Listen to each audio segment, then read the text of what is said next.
Oh, I'm live. All right. Well, okay. First off, if you are watching this not live, skip to about 5 minutes in. These are like hangout streams. I'm trying them out. I'm gonna leave this one up for a little while. I'm gonna leave it up public. I've been putting a lot of them unlisted because what I realized is they were being pushed out as content when people were at the end screens of my videos, which is not what I want. Like these are not like a lot of them are like workday streams. This isn't one. Okay, if you're watching this not live, skip to about 5 minutes in. I'm gonna make a marker in it. I'm not gonna start the video till 5 minutes in because people tend to jump in. YouTube doesn't tend to push it out until it's actually live, except to like the most. It pushes it out to a lot more people, is what I'm saying. So if you're in the comments, say hello. And in about 5 minutes, Dan should be joining us shortly. I got a couple videos to watch. They're obviously in the description and they're up there in the name. So 5 minutes, we're 1 minute in. So 5 minutes in, we're going to start, which means I can ramble for 5 minutes. So hello, I'm going to start. Oh, you know what? I got to put that up as a banner. Okay. Yeah, 5:30. I will start first video. Sweet. 5:30. I'm going to start the first video. Until then, I just let people join. And get set up. Give Dan a little bit more time. I'm going to start it without him if he doesn't, which is fine. Going on that bear hunt tomorrow. You got any questions? Let me know. Comments. Oh, if you're on Twitter, get on YouTube if you'd like. Sometimes people are in the comments. We'll see if they are today. I enjoy it, but don't always get blessed with people joining. I need to do them earlier, honestly. I think my audience tends to be on earlier, and apparently that's like a big deal in the day on YouTube. Oh my God, why are 4 people watching this on Twitter? I always forget that. I got to put the link in. More people. I mean, I get it. You can watch on Twitter. But again, I'm starting 5 minutes. I have a few videos to watch. Auron MacIntyre, Art Chad, who's this new guy that I found. He's fantastic. It's going quick. But I am going to just in a moment put the oh, I changed the name. I'm gonna in a moment put the link below in the Twitter comment to the YouTube video. People tend to hop over from there. The only reason I put it on Twitter is because I have a larger audience on Twitter, and I think a lot of people know that I do a podcast. But yeah, it's what I mainly do is the podcast, and these live streams and everything are meant to interact with everybody and also create some shorter content. But it's all meant to push the podcast. That's really where stuff gets thought out.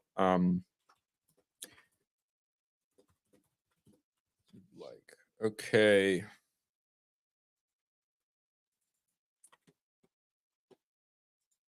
So yeah, I made $17 on Patreon this month. That's awesome. Let's check out the Twitter analytics. 5 minutes in, I'm going to start. Keep saying that, but I don't know if people are joining. Oh, hello, people on YouTube. How you doing? I'm going to start 5 minutes in. Oh no, that was a glitch. Who's actually here? Can you like the video, please, if you don't mind? Starting 5 minutes in. Once again, I keep repeating myself. So we're 3:30 in. I'm going to start the first video, which is this Art Chad video. Love this guy. I was in the stream with him the other day.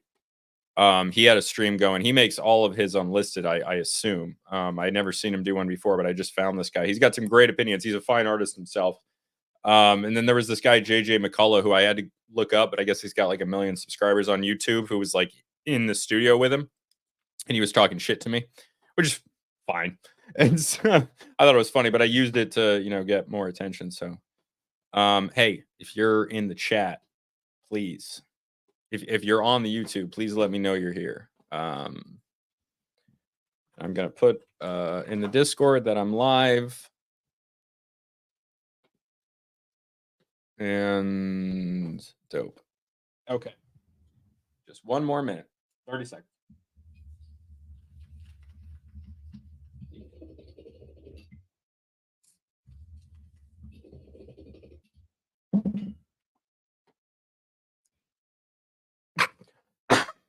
That's good. I actually didn't. I forgot to ask, so it's good. It's good that you volunteered that information because I should be asking that question. This is why I'm streaming every day. Get used to this type of stuff. I'm a podcast producer, not only mine but other people's, and I'm just not good at it. But thank you. Okay, I know I said 5, but I'm gonna go off screen to do nothing in particular. Is that the wrong brand for me? Hydrate. Remember to hydrate. Okay.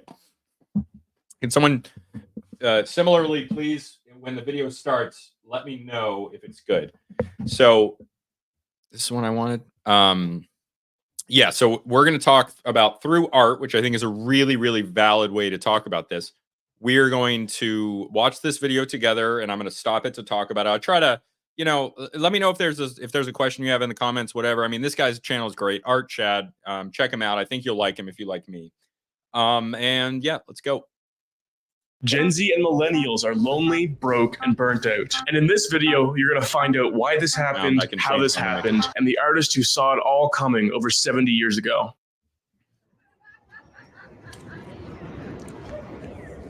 What's up, bro? You want to do an interview? Sure. So, are you lonely?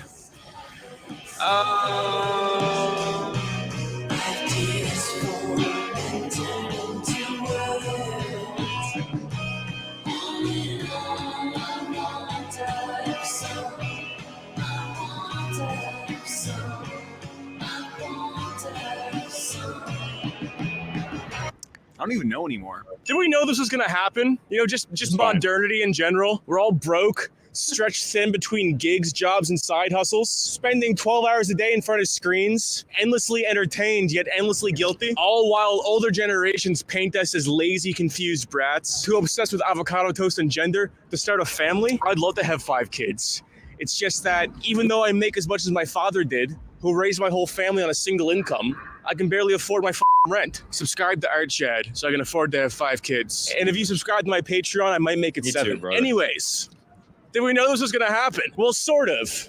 You know, it's complicated. It's also surprising. If millennials and Gen Z have anything over previous generations, it's freedom. Freedom to do anything. There are no social consequences to being single, childless, working 80 hours a week. In fact, we praise those who forego earthly pleasure to hustle their way to the top of the hierarchy. In contrast to that, the previous generational lifestyle of getting married at 25 and working the same job for 50 years sounds like living hell to us. What if you found a better job, a better partner? You could make more money. Now you can. If you're watching this, the only thing separating you from making 6 figures a year is a couple extra hours a week on the computer. That sounds like a great deal, right? Well, given the unprecedented rise in sexlessness, loneliness, and deaths of despair, it's safe to say things aren't going to plan. Yeah, I mean, this dude, he's giving you a lot of good information at once. Before we continue to dissect Gen Z, millennials, and loneliness, let's go back to the early 1900s and look at an artist who seemed to see this all coming, who seemed to predict the future. One of the most famous American painters of all time, Edward Hopper. You want to do an interview? 1 minute? All right, so are you lonely? Yes, I am. Good question.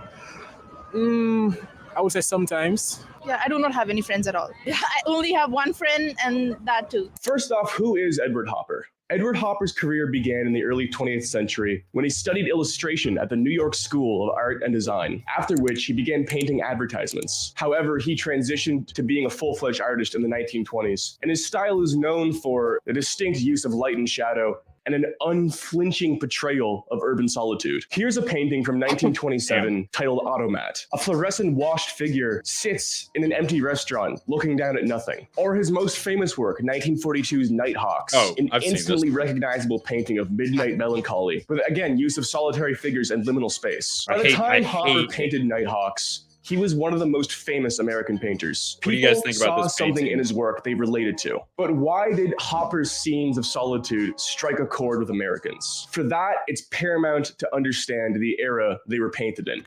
God is dead. God remains dead, and we have killed him. This is Nietzsche's diagnosis from his 1882 book, The Gay Science. And with this, he's speaking on the fact that belief in a divine creator could never keep existing in a society that was moving towards progress and industrialism and away from adherence to religion and faith. This shift towards progress is a Yeah, and this is a common technological view of history that I often share. I mean, I'm not one for choosing one theory over another, but I hold this one holds a lot of weight for me personally. And you know, this is very important to Ted Kaczynski, Uncle Ted. I know people don't like hearing about that all the time, but he wrote a good book. I get it. I don't condone the violence. Never did. Wait. No, I condemn the violence. Yeah, I don't condone. Okay, words there. All right. You're just being clear. I don't support violence of any kind. I say it many times. Now, the culture changes along with the technology because the technology changes the way that you interact with the world. And when you change the way you interact with the world, you inevitably change the way you think about the world. And it's a very simple idea to understand. The way you interact with the world is different based on your technology. And this can be technology as simple as the wheel, or it can be technology as complex as a cell phone, but it all changes it always. And so, yeah, I do give that theory a lot of credence. Not total credence. No theory gets total, but you know, I generally view that one as essentially a eternal truth. The goal in itself and away from religion marks the beginning of the late modern period, starting with the French Revolution in 1789 and ending with World War II. New forms of art, new architecture, new music, progress for progress' sake in the absence of God. And it is precisely here, between the 1920s and the 19... If the progress is for progress' sake, then the progress itself is what's being worshipped, just by definition of what worshiping is. You need to kind of look at this from an old God perspective, but you can take that position while still being a monotheist if you are. 1960s, we find Edward Hopper's work. Let's examine another one of Hopper's works. 1953's Office in a Small City. A singular figure at a desk in a corner office gazes out the window at the rooftops of a nondescript U.S. city. This best captures Nietzsche's sentiment about our dead God. In this work, we voyeuristically catch our figure gazing up from his to-do list, his plans, his schedules, out at an endless nothing, in a moment of suspended emptiness. This is perhaps most emblematic of Hopper's work, and it's why it struck a chord with so many Americans. Hopper's countless scenes of gas stations, unremarkable landscapes, city streets, and solitary figures represents life during modernity, when we stop planning, daydreaming, and scheming in search of progress, with the crushing self-awareness of the meaningless chaos of life, where many of us retreat back to our work, hoping to never face that nothingness again. In the absence of God, we have work. And in the absence of work, we have nothing. That is the defining characteristic. This is what happened to the country of Japan, right here. Damn. Oh, gosh. This is real black pill type shit. I don't like it. Hopefully the other stuff's faster. Next one, Suicide of the West. Fantastic. That's what we're doing next. That's fun. All right. Of modernity. But enough of that. That's depressing. Let's fast forward to 2023. No, I'm not lonely. Am I lonely? No, I am not. It's just how it is, because it's hard to find someone to get close to nowadays. Oh, God. I'm not alone. I have friends, but I'm lonely. In 2023, we still find ourselves in modernity, although the isolation and atomization depicted in Hopper's paintings has accelerated. Millennials and Gen Z are the hardest working generations ever, with 25% of millennials working more than 50 hours a week and another 25% having second jobs. We're also the most educated generation ever, with 38% of millennials having... Yeah, but okay, we're the most generated. Being the most educated generation ever means that you're the least educated. I hope he's not about to say this, so it's a waste. But being the most educated means that the college degree has the least amount of weight. So whenever more people have it, it's very simple. This is, you know, more people have the thing, it's less valuable. And the standards have lowered over time. We are not the most educated. We're the most socialized through these social constructs. We are not the most educated. I mean, maybe we are the most educated by that specific definition, but that's the point. It's not the definition that we should be using anymore. Yeah, watching one illegitimate scholar video is better than 8 hours of public school, in my opinion. So I'm going to have that be the educated thing. So all of you watching right now are extraordinarily educated. And also, this guy's probably better than me at this, at least right now. But so, okay, continue.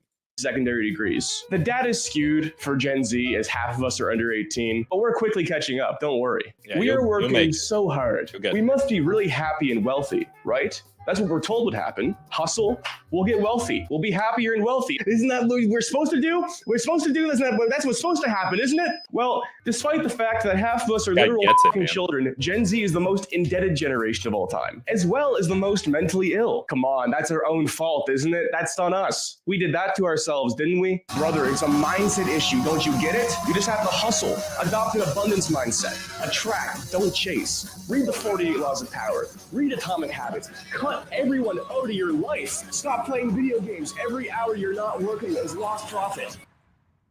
I'm sad.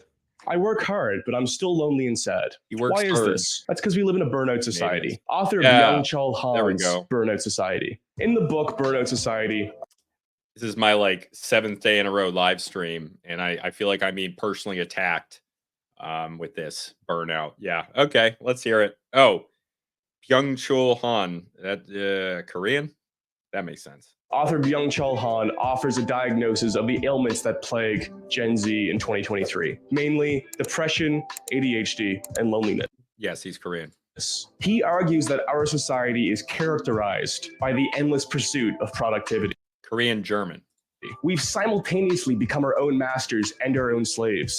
This is a major shift from the older generational modes of being, the constraints that was once put on the individual. One was once expected to fall in line with social norms, religion, nationality, class. And if you attempted to break free from those bonds, you were seen as a madman or a criminal. The difference now is that you are expected to be exceptional in every facet of life. You can be anything and do anything. Actually, when you can be everything, you should do everything. I literally canceled a Halloween party to make this video. And furthermore, we look down on those who aren't teeming with ambition as normies, bots, NPCs. In 2023, you're either a millionaire hustler with 8 streams of income, or you're an unambitious loser. The in-between, the regular person, the person who wants a modest lifestyle, a modest income, and to live a modest life is slowly disappearing. Everyone is so shy. What's up, brother? Control my mug. What's going on, dude? Oh. Art Chad. This is Art Chad's video on Gen Z. It's almost over, so basically just hop in afterwards. You are lonely. I am, yeah, quite. Why are you lonely? Well, I got broken up with in August, and I'm still not over the guy. No, I'm not. In fact, it's my wife. So yeah, I'm not lonely. I enjoy my alone time. Wait, he said he's not lonely like he was being personally attacked. That dude is definitely lonely. Or he was signaling like, no, I'm not. That's my wife. Maybe he was just being like, yeah, I'm definitely lonely, but I can't say I am in front of my wife. It was a lot aggressive. Yeah, that was a lot. He was personally offended. Time as well as being able to be with other people. Now at this point, you probably think I'm just being sensationalist. I'm just being wound up for a YouTube video. A lot of anti-capitalist talking points fall in the trap of just listing basic facts but with a sad tone. Here's an example of what I mean. We live in an ever more materialistic world, free to enslave ourselves to oblivion. The human will has been carved out and replaced with the desire for capital by any. Yeah, I mean, look, I 100% agree with the whiny shit that he's making fun of right now. But at the same time, like, you know, criticized by creating all the time. Love this dude. He did say on his live stream he would come on my show, but he's blowing up on YouTube right now. So maybe he'll get a little busy. Regardless, whatever. We'll hook up with him eventually. Not, you know what I mean? Let's go. Means necessary. Digging our own graves. With every dollar we earn. Work, loser. Just fucking work, loser. You want to own 15 Rolexes? You are free to do anything. I want to have girlfriends. Okay, I can't do that. And you're going to lie down and rot like a beta? Why are you worrying about being happy? Why are you worrying about being fulfilled? You should be making Looks like a Mr. Beast video background right there. Exactly. Yeah, it probably is. Idiot.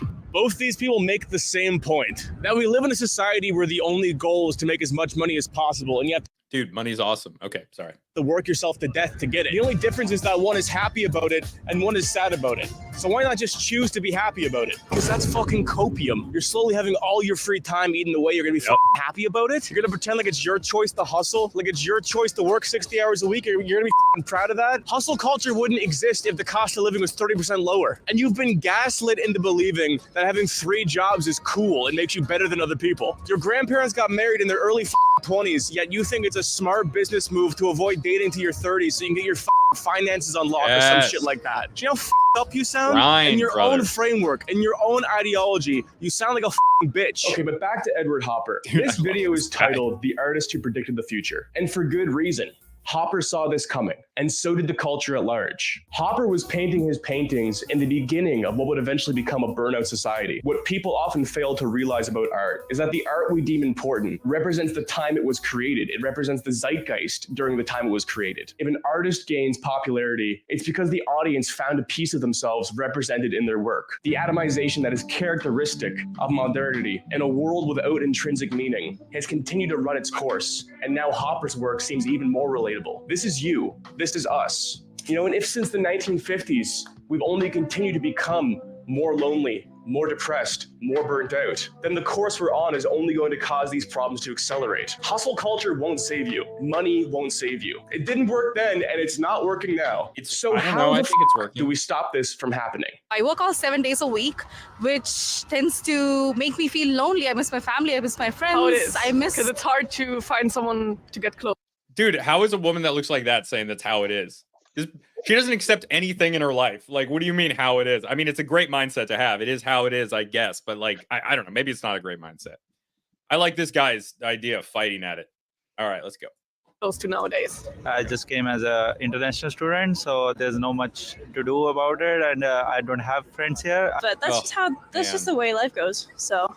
Please be my friend, please. I'm so lonely. Please be my friend. Work, success, fame, money are a means to an end. And the end is community. This is how it was meant to be, but the end is community.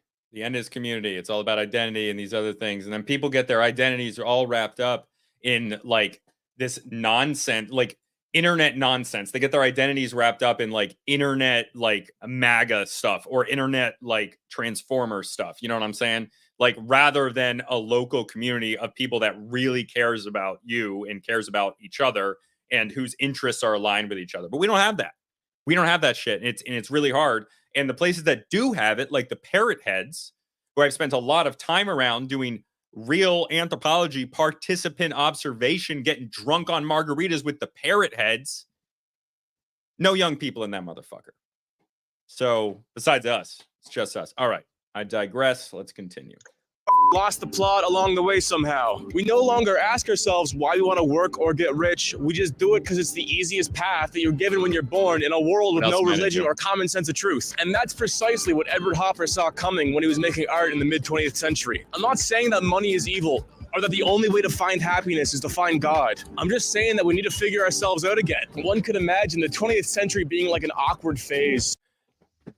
The human species is a species that worships, and you have a choice of what you worship. But if you do not make that choice will be made for you. And that choice being made for you is going to be done by the society greater at large, which has incentives in place to push you in certain directions. So you need to have an attitude, a specific attitude and a specific mindset with how you're approaching everything in your life and how you're evaluating information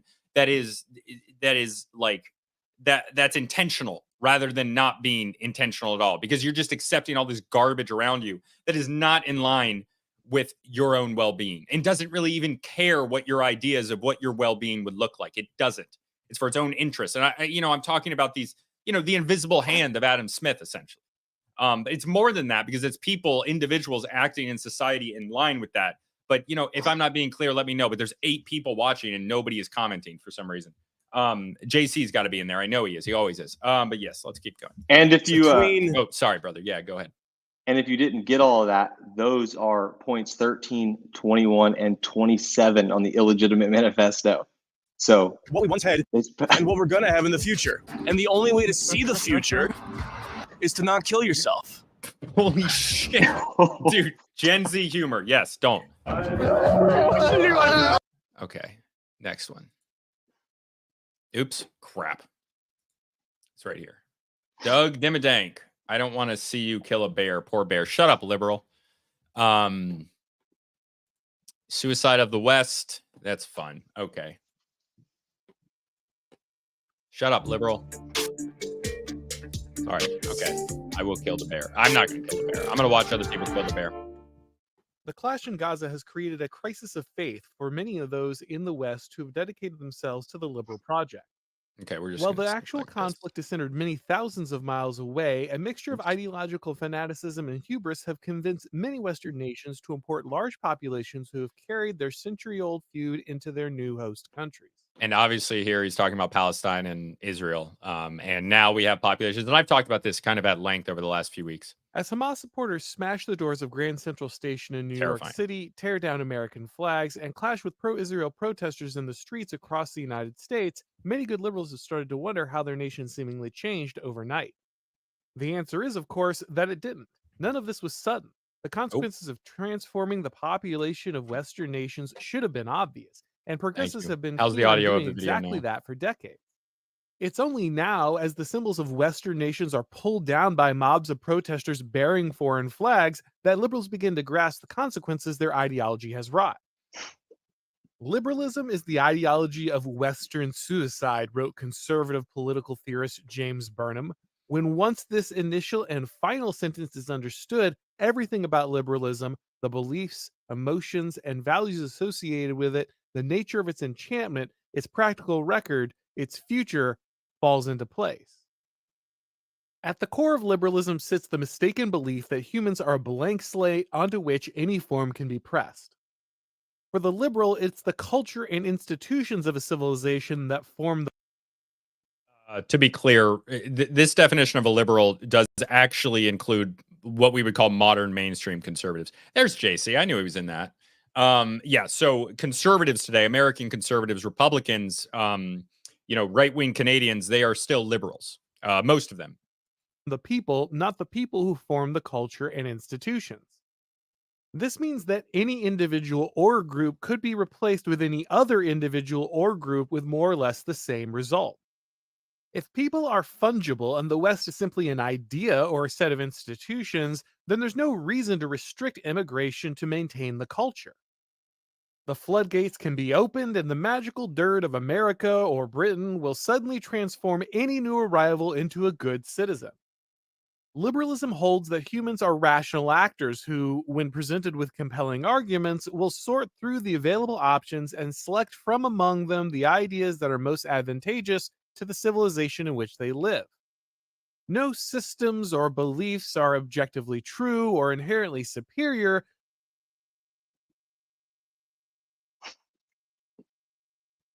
You have no audio. Sorry. Okay, thank you. Cultural relativism is what I use to for academic purposes. I use cultural relativism and I talk about it a lot as an academic tool, but it's only good for that. It's not good for building society. Because cultural relativism means that if you're applying cultural relativism outside of just academics, it means that you are looking at a problem. Cultural relativism and saying that the solution doesn't matter, that any solution is a good solution. Cultural relativism in academics is like cannibals are okay. And the reason is for ethnology and ethnography to learn about cultures and to study them, the differences between them from as non-biased a position as possible. But you cannot build a society on cultural relativism because there are beliefs that people have that are mutually exclusive. And sometimes what you have in a case like Palestine and Israel is you have people whose other identities are diametrically opposed to each other. But until that conflict rises to the surface, this can lie dormant like a volcano. And then when something does happen and then the tensions arise again, those identities that they have, which were fine in the past situation because the situation hadn't escalated, but we see the situation escalate. And there are many, many children, innocent people, and also military targets being killed in Israel and Palestine. But I want to emphasize the civilian side of this.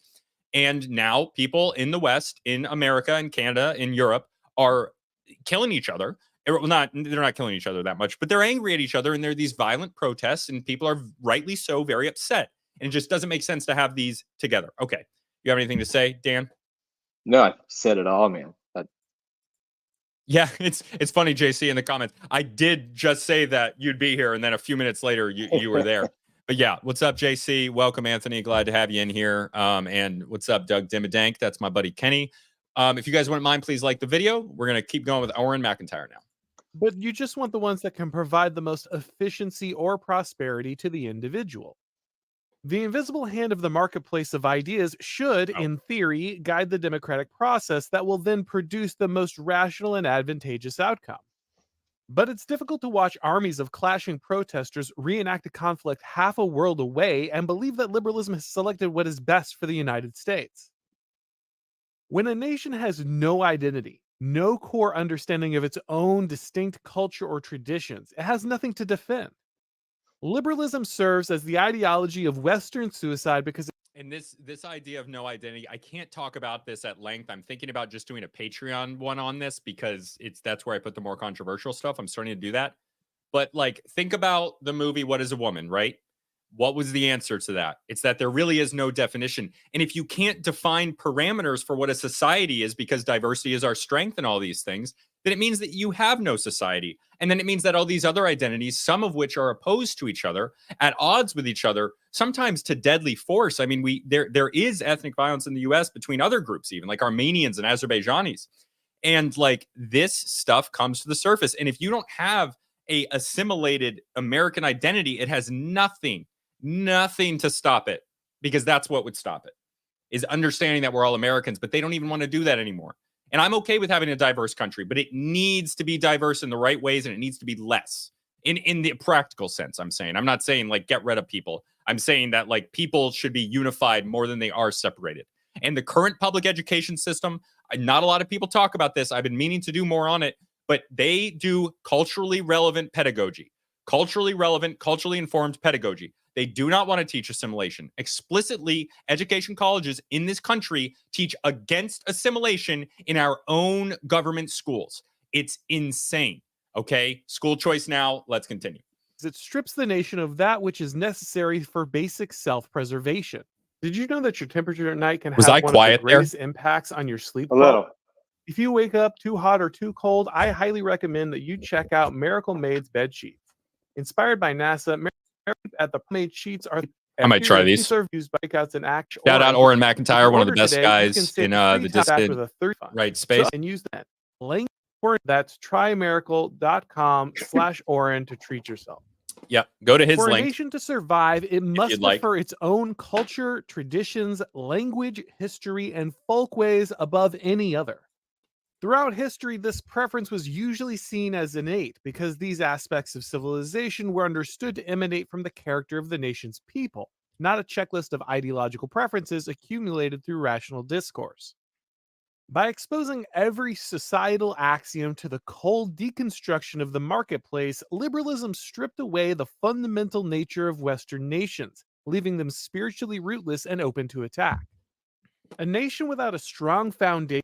What crappy Western civilization post-modern West does to a motherfucker. Is incapable of defending itself against hostile ideologies or populations, and this has become painfully evident in the West.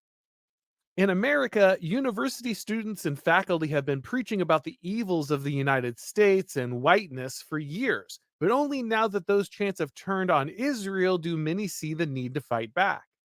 In Great Britain, migrant grooming gangs have victimized countless young English girls, but only. And there's a class-based part of this as well, is that a lot of these young English girls that are being disproportionately attacked are they're poor women. They are much poorer women, and that's a problem, of course. But it's not a problem for the rich upper class that doesn't get affected by this personally. Only now that those same mobs are chanting "from the river to the sea" are their calls for deportation. While it's nice for those who warned about immigration to finally receive some level of vindication, it's cold comfort that comes too late for the many victims who suffered as liberals put their ideology before the well-being of the nation. The rise of wokeness and the fact that such a hateful, illogical, and destructive belief system could gain hold in Western nations speaks to the incredible spiritual vulnerability liberalism creates. Ultimately, liberalism is the opiate meant to allow the West to accept its disillusion without a fight, but Burnham said this need not be the case. For Western nations to endure, they need only find the will to survive. In America, borders could be closed, immigration could end, English could become the only language of the land, a strong preference for Christian tradition could be restored, and an unshakable commitment to the culture that founded the nation could be reestablished. How do you feel about all that, Dan? I personally like it. Probably wouldn't have said so 5 years ago, but we need that shit, man. We need something. We need serious reform. This isn't supposed to be a political podcast show, whatever, but since it's the topic.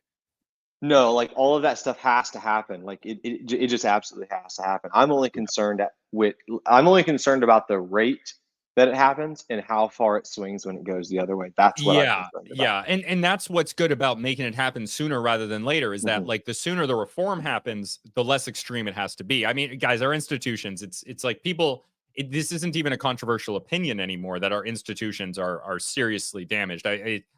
I've brought up the statistics before. It's extraordinarily low. It's like in the 10% of approval. Almost no major public or private institution in the United States, like, you know, teaching you like unions, military. I think military is the only one that's over 50% right now. There might be a couple like parks. Your employer is the highest, right? Like that should say something. Yeah. This would mean discarding the notions of an open cosmopolitan society, multiculturalism, and the blank slate. This would mean the end of liberalism. But if liberalism doesn't end, the West most certainly will. Okay. Oh, is that the end? Thanks for watching, guys. If you enjoyed this video, go ahead and click like. And if you have... He should not be doing that, leaving a minute of dead space at the end of his video. That is killing his analytics. I should tell him. He doesn't talk to me. I don't know. I've known a couple people. You know, he's big time, but I've been on, you know, I've been on 2 shows of people that are regulars on his shows. So I don't know. I think he doesn't like me. I'm probably just doesn't know about me, but whatever. In 2005, the film Kingdom of Heaven was released to the world. So this is why the Crusades were good.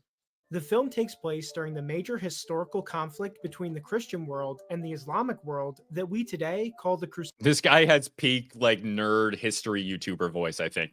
It's like this is the voice of like What If Alt Hist and all these guys. They sound just like this. Crusades. Like nasally, but not Jewishy nasally, you know what I'm saying? You can't make that joke right now. God, I can't. I'm sorry. I love my J's, okay? You guys know that. Europeans embarked on quests to retake the Holy Land and spread the faith to new areas of the globe. Right, JC. You would think that in a historical drama like this, we would get a fair portrayal of both sides, with the nuances of the conflict being shown. We don't. The film portrays the Christian Crusaders as bloodthirsty barbarians, while their Islamic opponents are shown as intelligent and peaceful. Now, it should be said that Ridley Scott, the director of the film, is an atheist, so we can see why he deliberately decided to portray things this way. But regardless of Scott's motivation, the portrayal of the Crusades in Kingdom of Heaven reflects how they've been understood by a majority of Westerners for decades. Documentaries like the History Channel's Mankind, The Story of Us single out the Crusades as a uniquely evil chapter of human history. I didn't even understand this in high school because I looked at it in high school and like people were telling me the Crusades were evil, and I looked it up and I'm like, wait a minute, but the Muslims like came out of nowhere and just started doing war on everybody.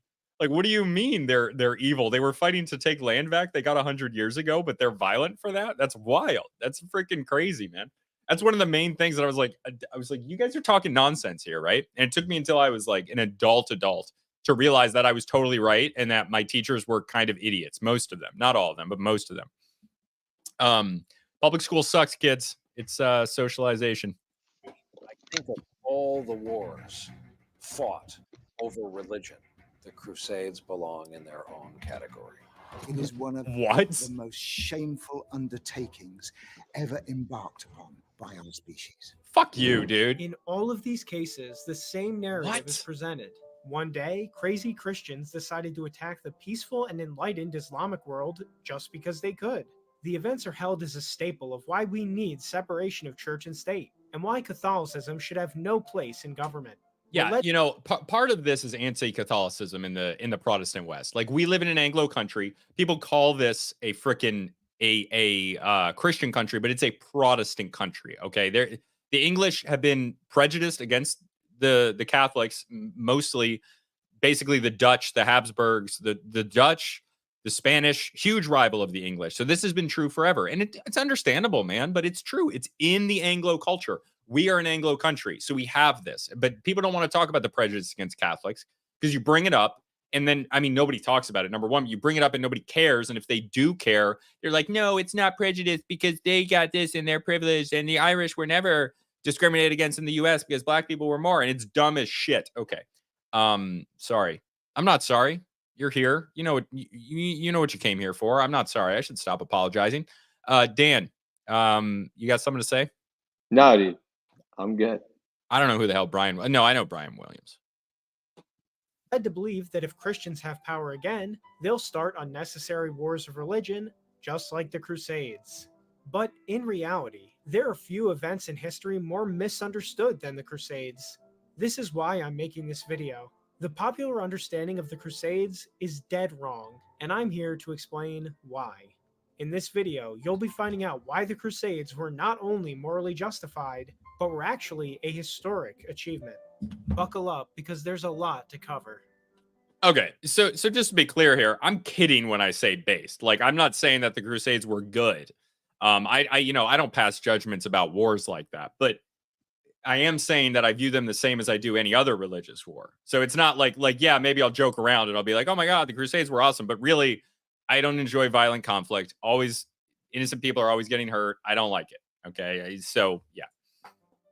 Let's travel back in time to 600 AD, roughly 500 years before the First Crusade. This is a map of the Christian world at that time. All the highlighted areas show where Christianity had spread and become the majority religion. Wait a minute, is that the Middle East and North Africa? Yes, it is. These two areas used to be Christian.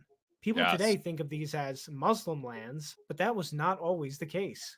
It all began when Christianity spread far and wide after being legalized by Emperor Constantine the Great with the Edict of Milan. This led to the Christianization of both the Western and Eastern Roman Empire. Even as the western part of the empire fell to barbarians, Christianity remained, and most of the barbarians also converted. So if that happened in Europe, what happened in the Middle East and North Africa? In the mid-600s, Arab warlords sprang out of the Arabian Peninsula and began conquering everything in their path.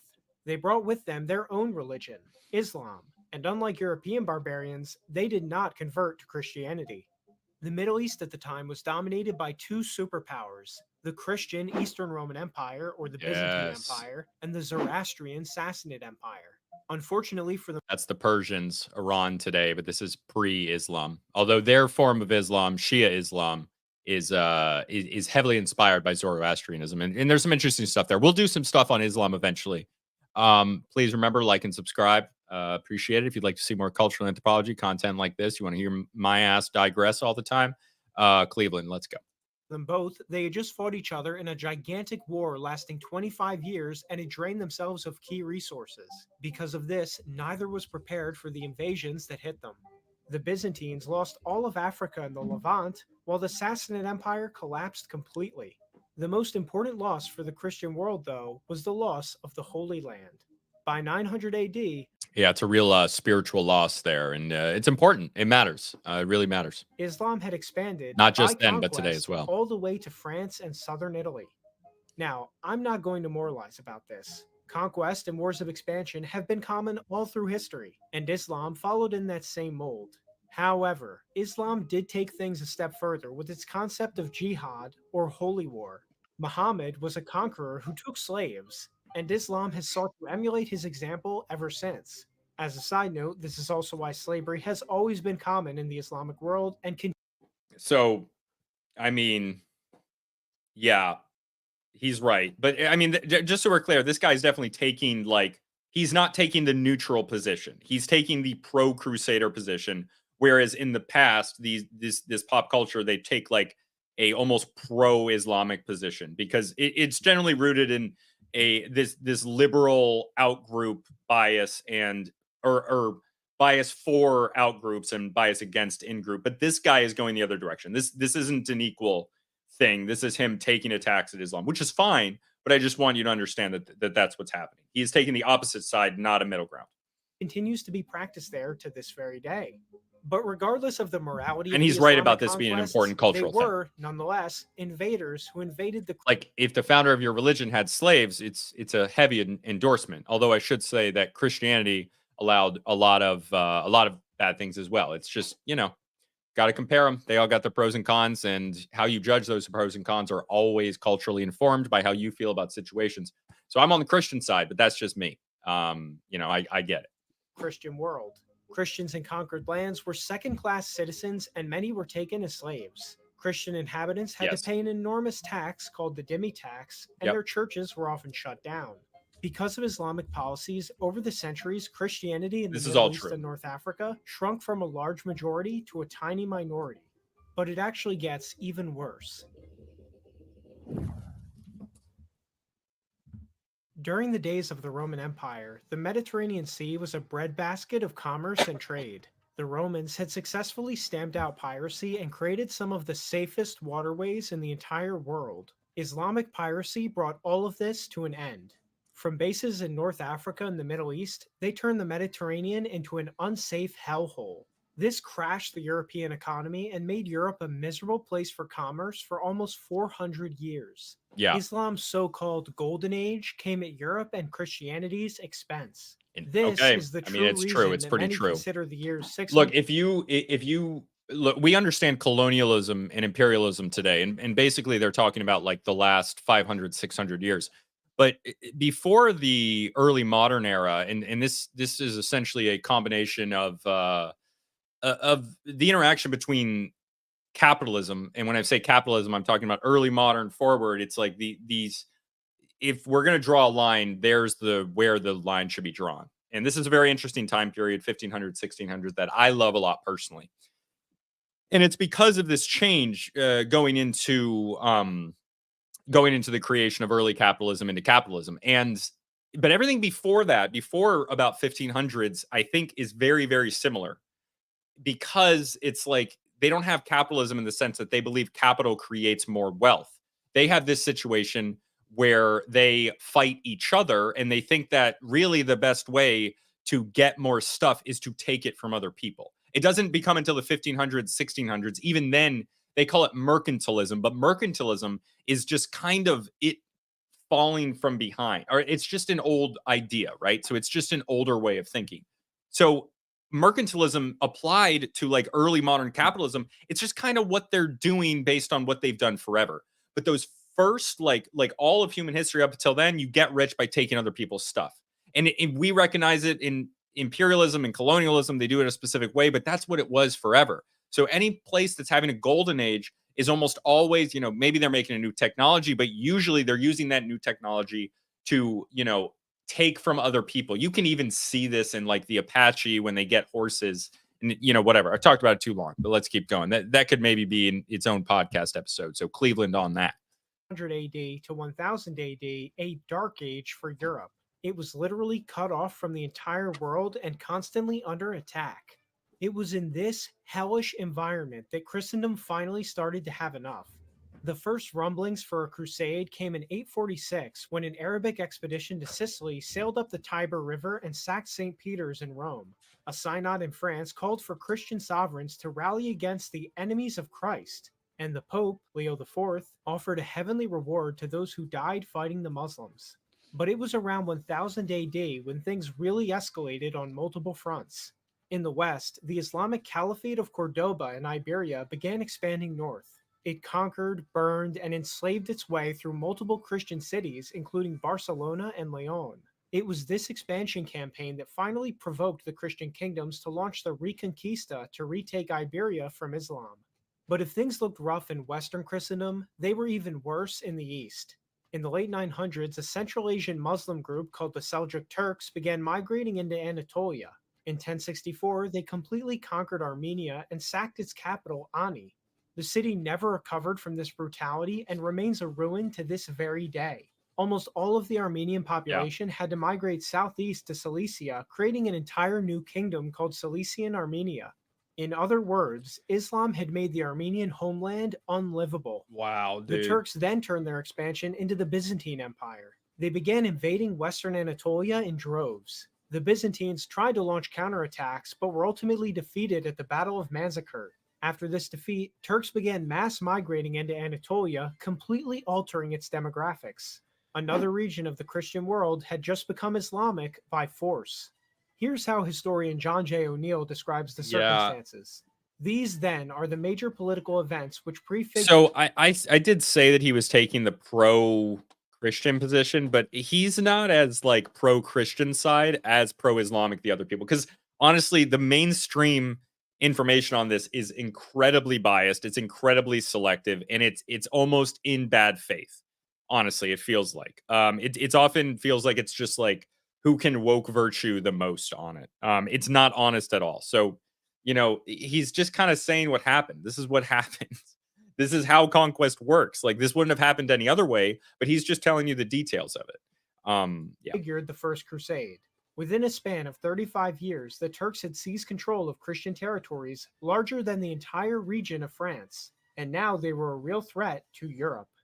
Now, by this point, the Byzantine Empire realized it was incapable of stopping the Islamic hordes by itself. Emperor Alexius Comnenus made a desperate appeal to the Pope and Western Christendom for aid. This was a major deal. So because okay, Eastern and this is the Western most Christendom had important. been- This is the most important thing, because the Eastern Rome, and yeah, the later Crusades, yeah, they sacked Rome. There was a thing where they owed money. It was a whole thing. It really was usury that made that problem in the future. By the way, that's what created the tension. But you know, you have these two sides of Christendom, and them working together against a common enemy. It could have ended a different situation where Christendom united again, which would have been incredible. Would have been amazing. I would love to see the world if that had happened. I don't know, worse, better, who knows? But they, you know, this was a strictly defensive war. You know, the Christians in the East, which are different than the Christians in the West, but they can work together. Okay, they're not opposed to each other. They're both Christian. They're opposed more to each similar other. than they are to Islam. Right, exactly. So it is a defensive war where they have been attacked. Many Christian groups have been attacked, including specifically lands of the Eastern Roman Empire. And by the way, this is the Eastern Orthodox area is basically Eastern Rome, and this Roman Catholic area is basically Western Rome. So these are essentially the two sides of the Roman Empire. Okay, I get it. It's Roman Catholic. It's not the empire anymore. It's in the church, but it's essentially like there is a hard line from the Roman Catholic Church to the Roman Empire, and then to the Holy Roman Empire, which people try to say isn't Roman, but in many ways it is. Okay, so here we go. Okay, it's basically two ends of one empire. Originally, they were the same group. Continue. So, but look, the point I'm trying to make is that this is a legitimate defensive war in the sense that they can be attacked. But let's go. It's bullshit if somebody says that isn't true. Been in schism for almost 50 years by this point. The Catholic Pope and the Orthodox patriarchs did not get along, to put it lightly. But the issue had become that serious that they were now willing to cooperate. What made matters even more urgent was that Turks had begun persecuting Christian pilgrims in the Holy Land. Priests like Peter the Hermit, who would become one of the greatest advocates of the Crusades, witnessed this firsthand.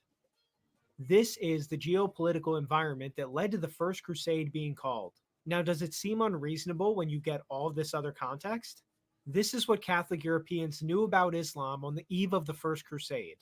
Muslims were enemies of Christ, they waged wars against non-combatants and enslaved women and children, and they had conquered all of Iberia, Anatolia, and threatened France and Italy. And this is true. It And was this is all important true. that this all happened at the And I time don't of know, the first millennia. like, by this time, the elites... I don't understand how we're taught. Like, we're taught in public schools, like, oh yeah, Charles Martel defended against the Muslim invaders, and we're taught that. And then they're like, oh, the Crusades were evil. They were attacking him. But like, it's the same shit, man. I can't. It's so dumb. It's so obviously wrong. It's so obviously wrong. It has to be intentional. of Europe were finally starting to become much wealthier and better educated. They were developing a much stronger grasp of history and world affairs. Europe was safer and more interconnected than any time since the Roman Empire. They were beginning to truly understand just how much damage Islam had done to the Christian world and how much of a civilizational threat it still represented. All the pieces were now in place for the Crusades to be launched.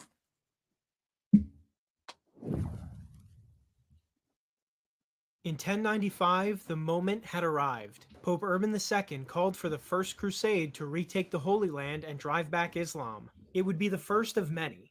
An excerpt from Urban's Crusade speech reads, "Your Urban, brethren who right live here. in the East That's are my in name. urgent need of your help, and you must hasten to give them the aid which has been promised them. The heathens have killed many, and they have destroyed churches and devastated the Greek Empire. If you permit them to continue with impunity, the faithful of God will be much more widely attacked by them.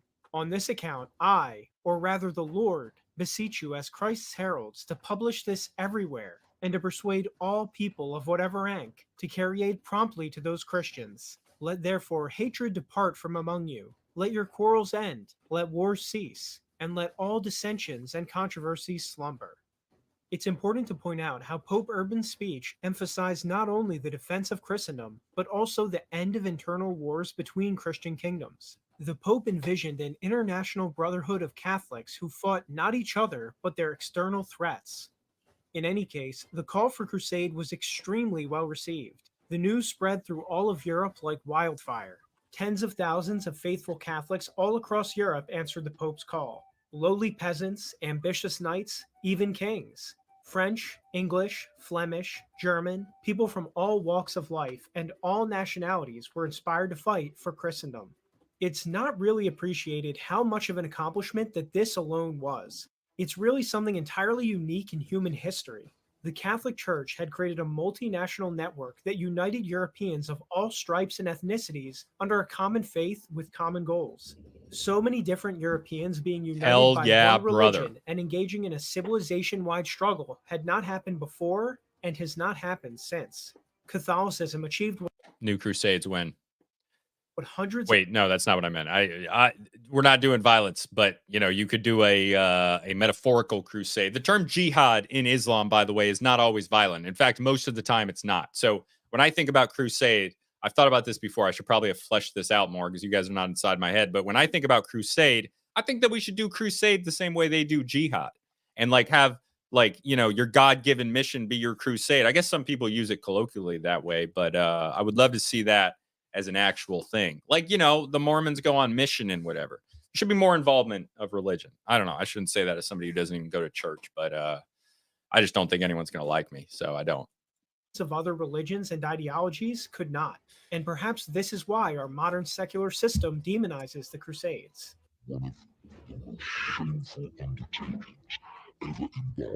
What is happening? Now, Oh, did that was him. every That's crusade weird. always go the best it could have gone? No, of course not. Some crusades were huge successes, like the Reconquista, while others were dismal failures, like the Fourth Crusade. But even the failures are understandable in context. Crusaders were going halfway across the world to fight unfamiliar enemies on their own home turf.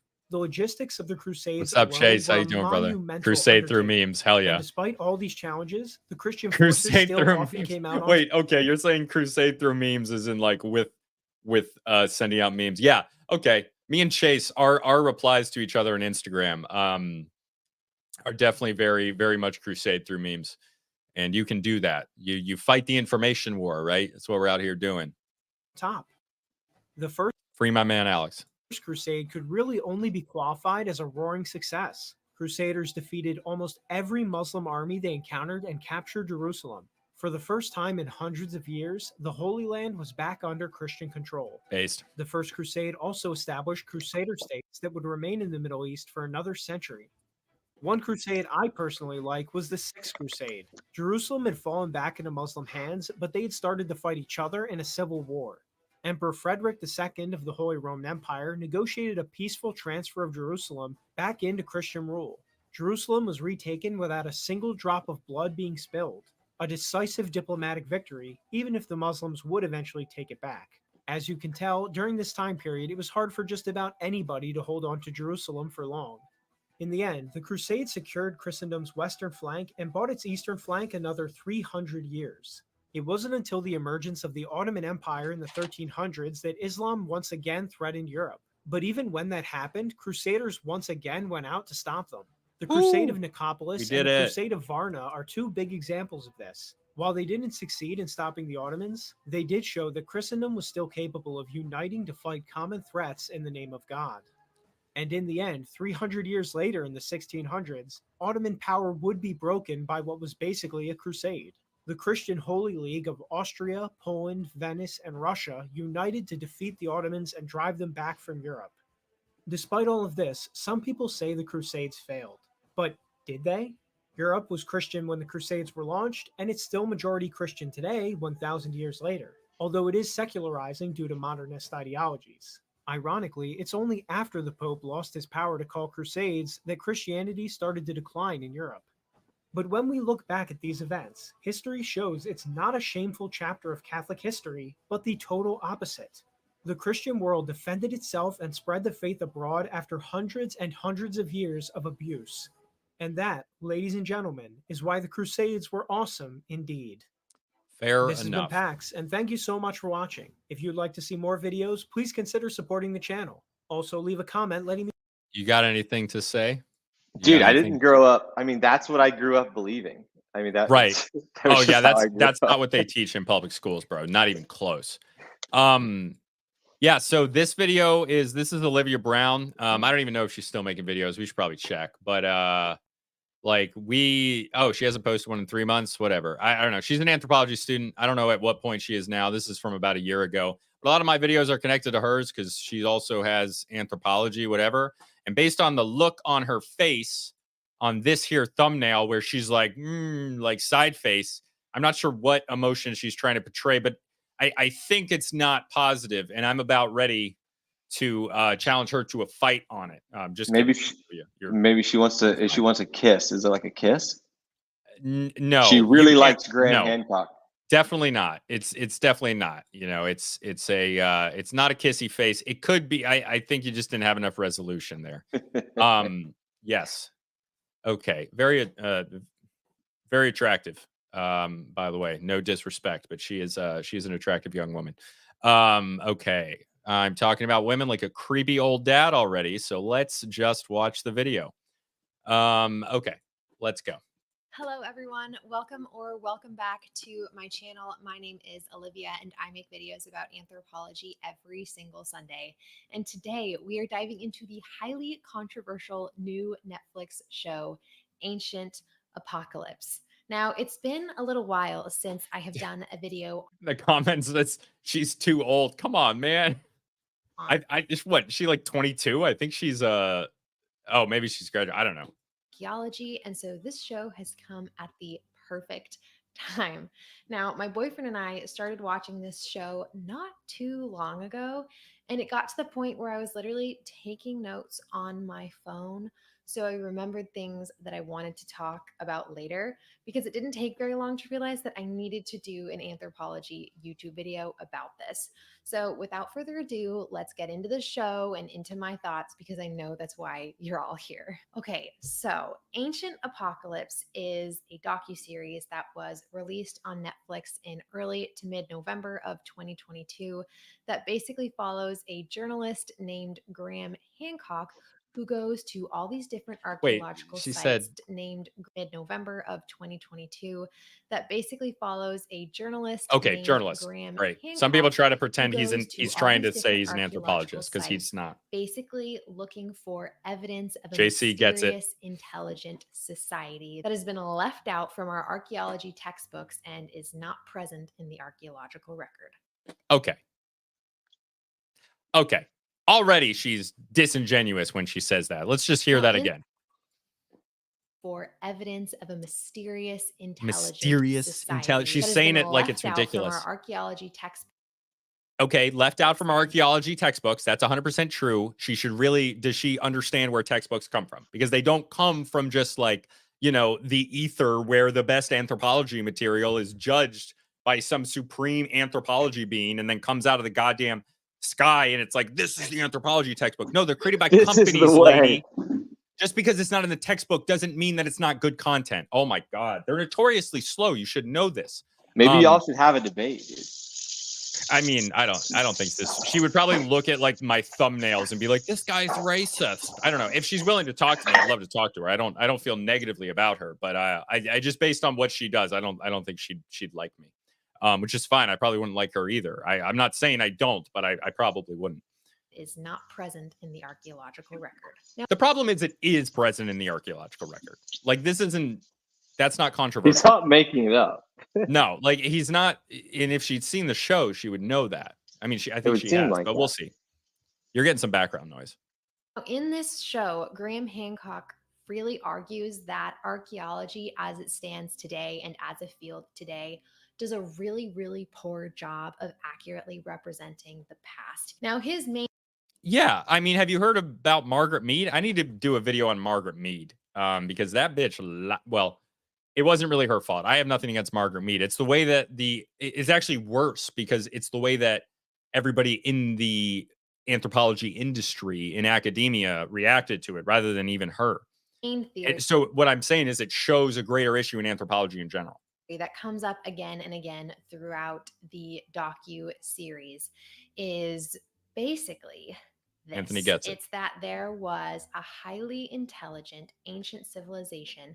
Okay, but where's she getting this highly intelligent idea from? I don't like, why is she saying that verbiage? Like she's saying it like to dismiss it like it's aliens or something. This fucking you're muted. That dates back. What? That's Go ahead. specifically not what he says. You know, he Right. specifically doesn't say highly intelligent. That's not No, what he says. doesn't. He says Yeah. advanced.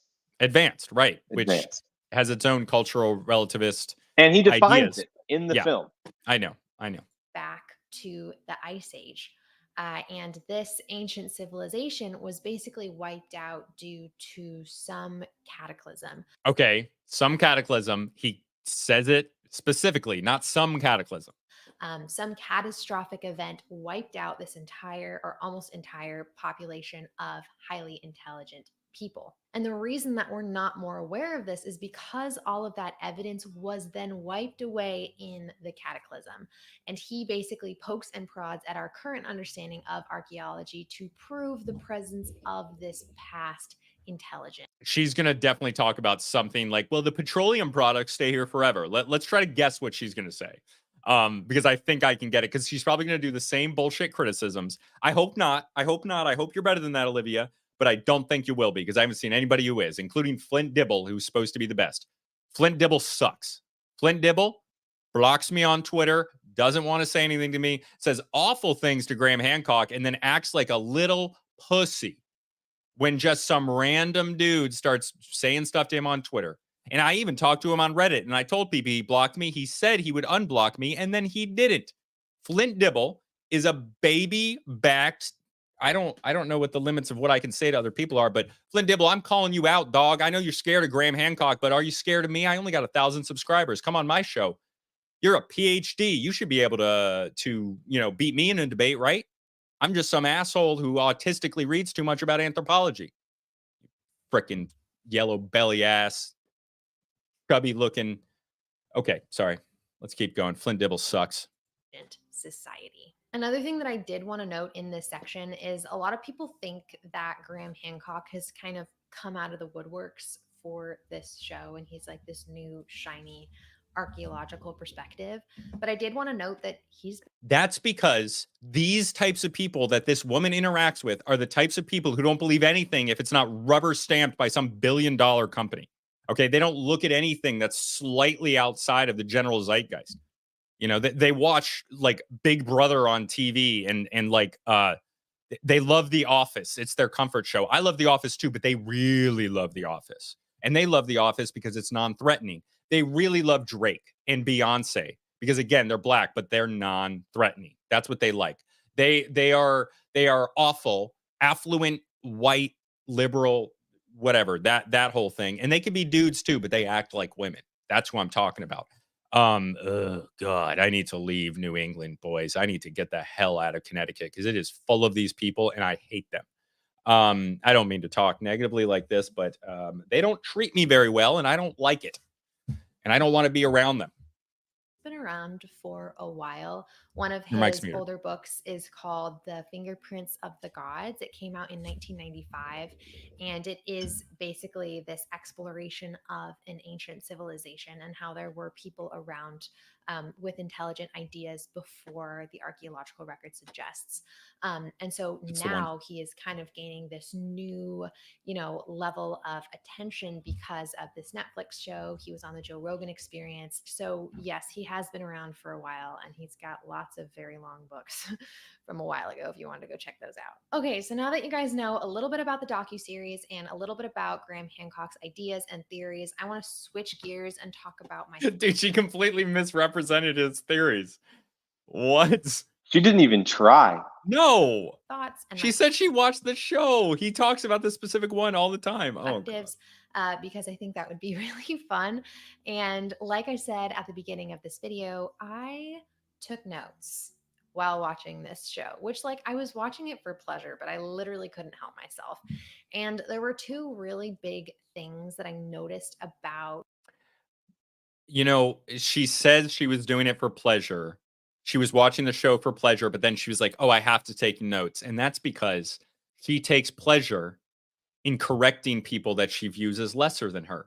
Like some jackass who doesn't even have a PhD trying to have an opinion and read and convey information. Whereas she knows that since her professors were given PhDs and faculty positions by political motive, by the people who fund these massive multi-billion-dollar corporations that function as tax scams for the upper class, that they know best and that she knows best. And she's going to explain to some racist. I guarantee you she calls him a racist in this video. Can't wait to hear it.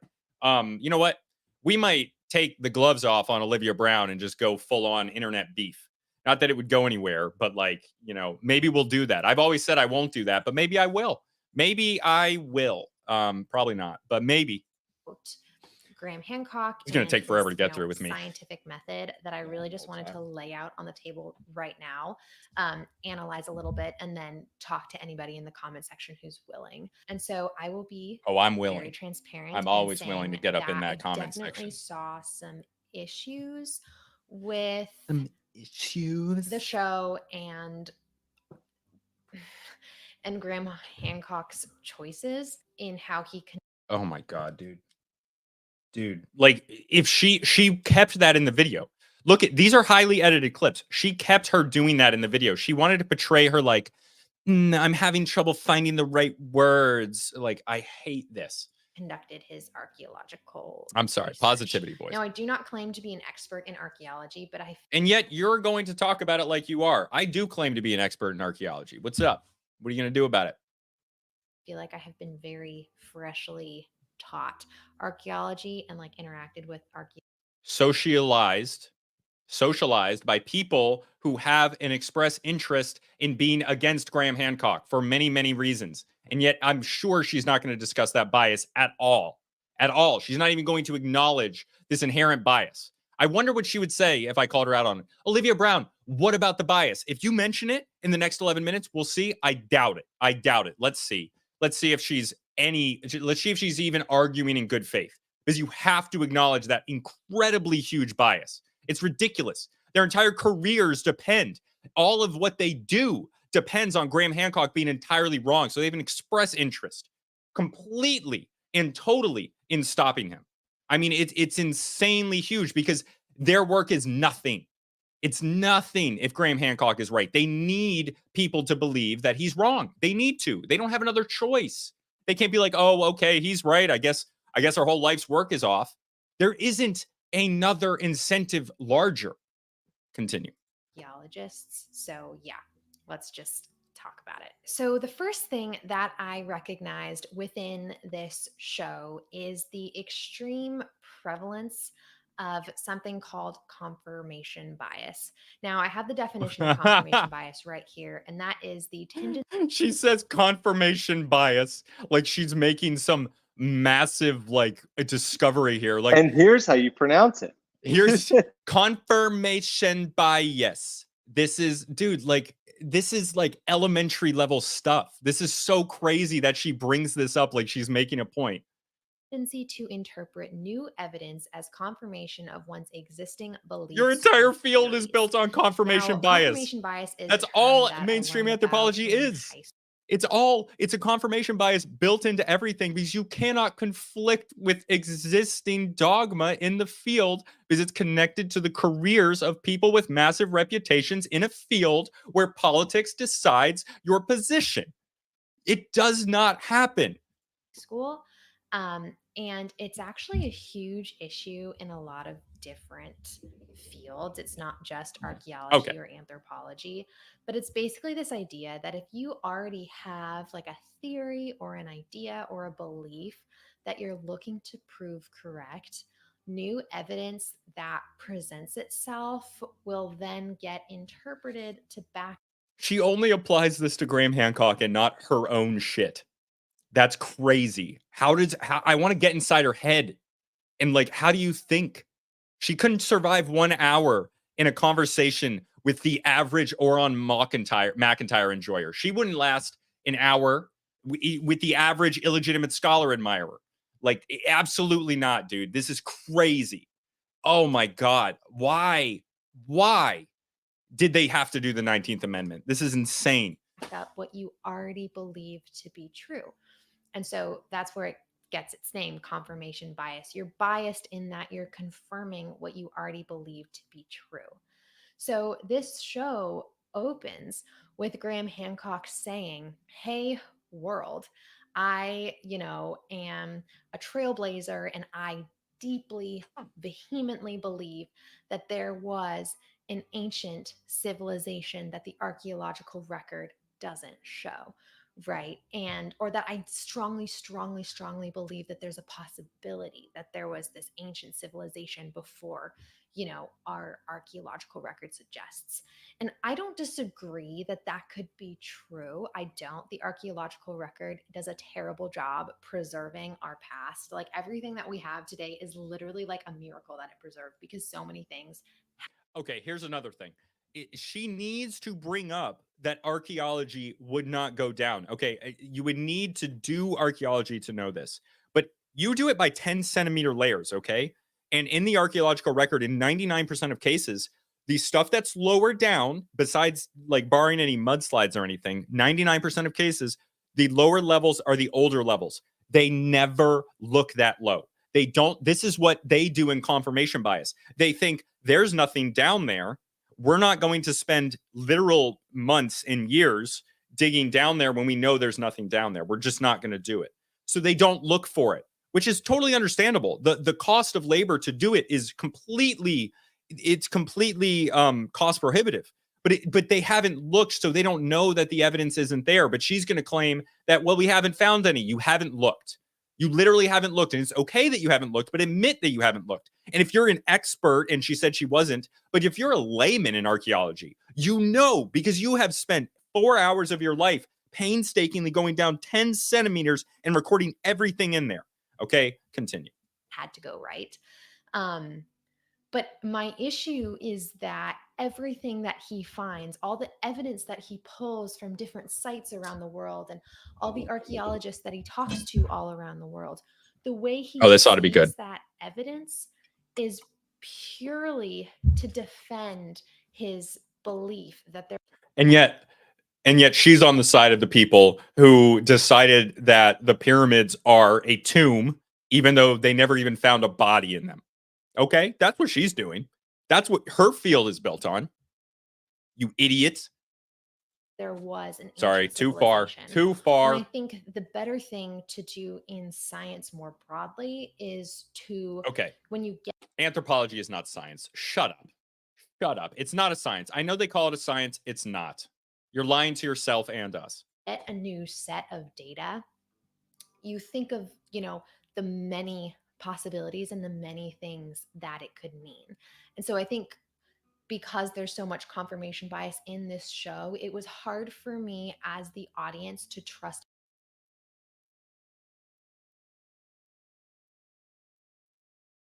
Thank you.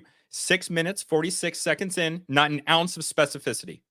Even though Graham Hancock himself names the what is it? The expansion thing that he talks about.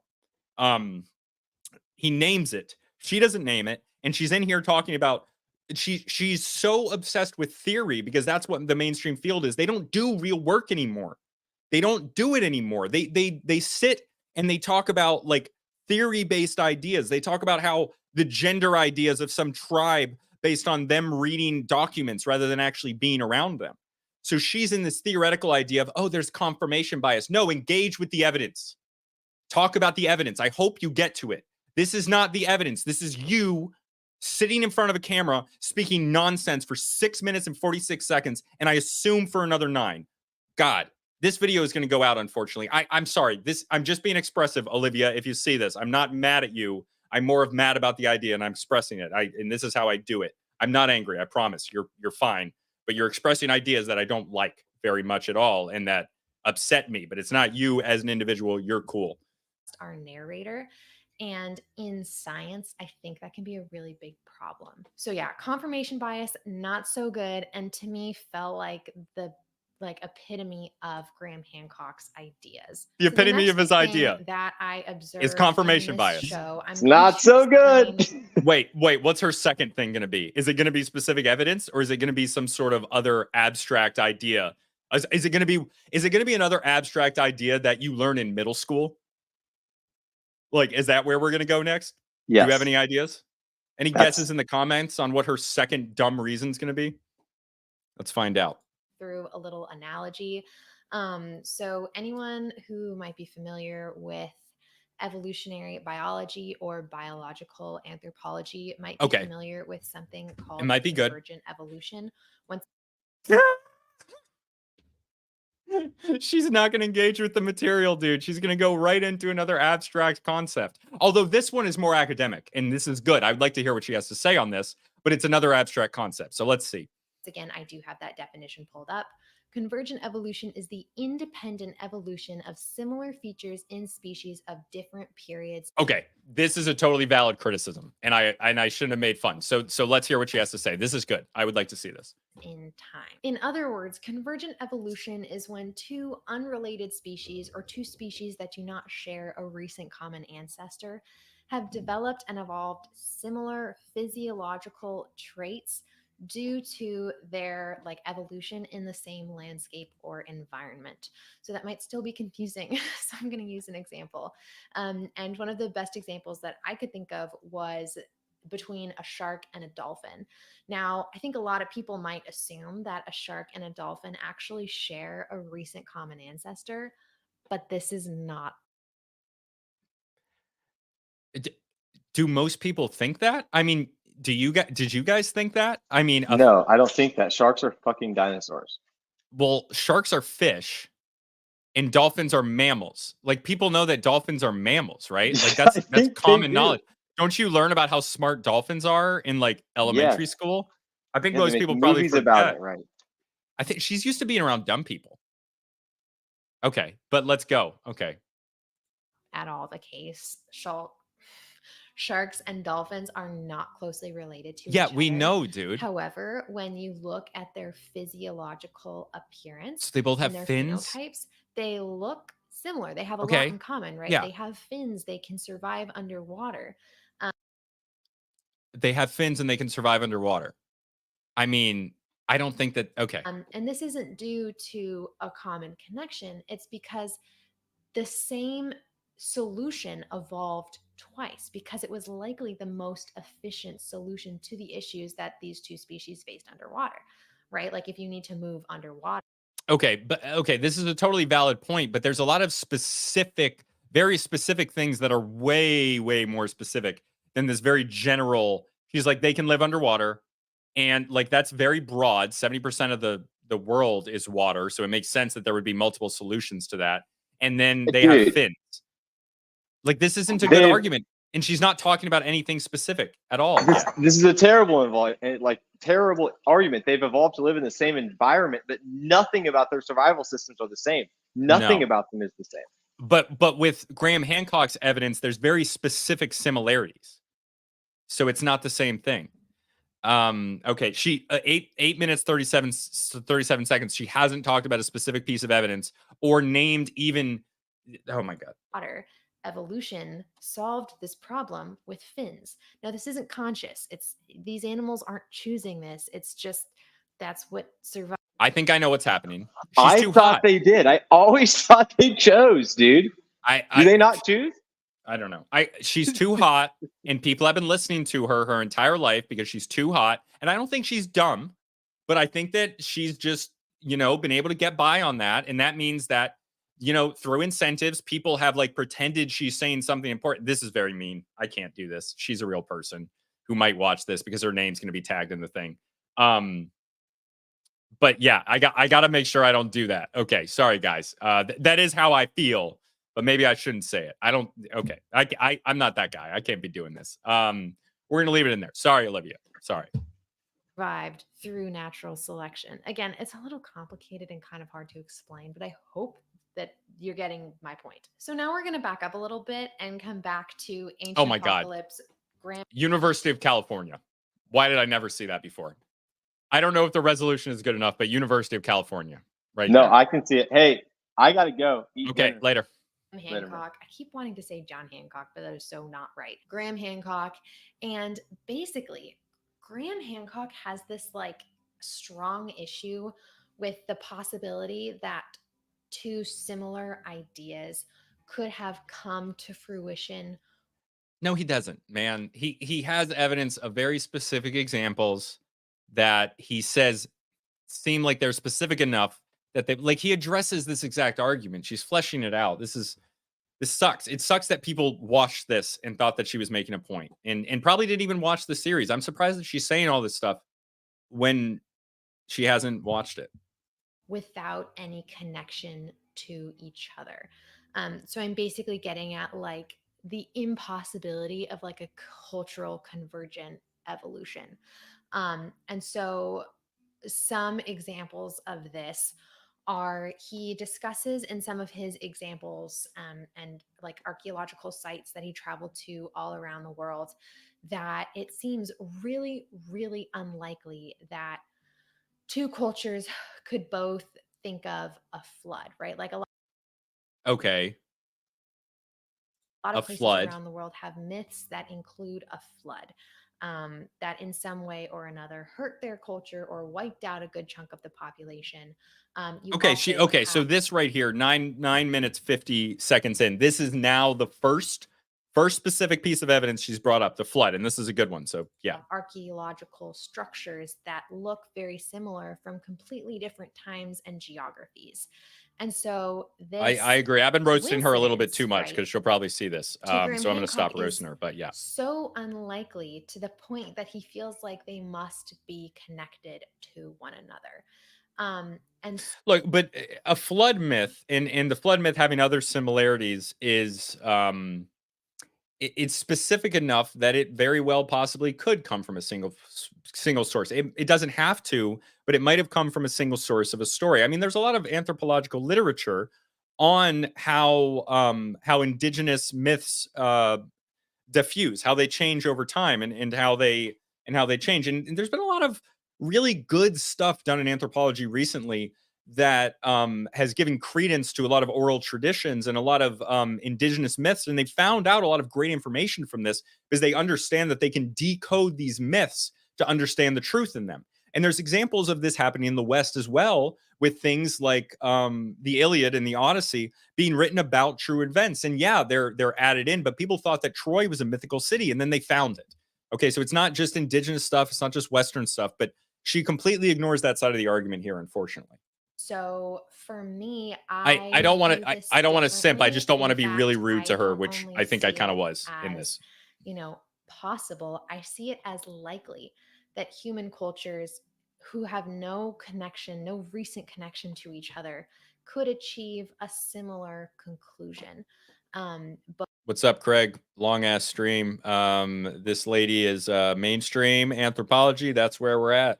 Both within the structures that they build and she's shitting on Graham Hancock badly. And so I think, again, humans, we live in similar environments, right? Like you have people all around the world. I mean, they have people way detached from the land, talking about specifically like a 40-day flood thing. Like there's other similarities than it being a flood. She's ignoring this. Who may be, victims of a flood or fear. Simp all you want, Doug. Just be respectful of the nice lady. That's well supported because there's a good way to do that. And I personally do believe that cultures can reach similar conclusions without being connected to each other. And so I feel like there is a strong chance of this cultural convergent evolution happening. That Graham Hancock neglects to acknowledge that is possible, because humans are very No, he acknowledges that it's possible. That's the thing. He acknowledges a lot, but he's saying like he just wants you to engage with the evidence, and you don't, because even right now you're not engaging with the specific evidence because there's more similarities than it just being a flood. Come on, man. I expected better of you. I watched a couple of her videos. I'm disappointed. I'm not mad, just disappointed. smart. We are very intelligent creatures, and to Speak for yourself. fear a flood is to, want your survival. But it might not be, okay? Like, what do you mean? Why are you saying this unequivocally? Because that's what you're doing, and he's not. And you're saying he is, but he isn't, but you are. To build a supported structure is to, want a structure that's going to last a long time and like be culturally sustaining. Like, I don't know, like it just seems Like and subscribe, please. like a very strong jump from point A to point B to say there must have been people from prior to the Ice Age. He doesn't say that. Ice Age that shared this information with all these cultures, and they must be like geographically and temporally connected to one another. Like I disagree. Now, finally, after my confirmation bias and little convergent evolution rant, there was one thing that I wanted to comment on that I actually did appreciate from Graham Hancock in this show, and that was all the I stuff think you're gonna it's dude, come on, man. Like, why didn't you break down the information? That's what I was expecting. This is a nonsense argument. I'm sorry, you barely said anything, and the specific evidence you talked about, rather than the theory based stuff, was incomplete in a very real way. And God, I cannot believe that. How many views does this have? This have 57,000 views. Am I just supposed to be a hot girl? Like, is that what I should do? And again, sorry, I'm not trying to objectify her. It's just, it is part of the appeal. It naturally has to be, right?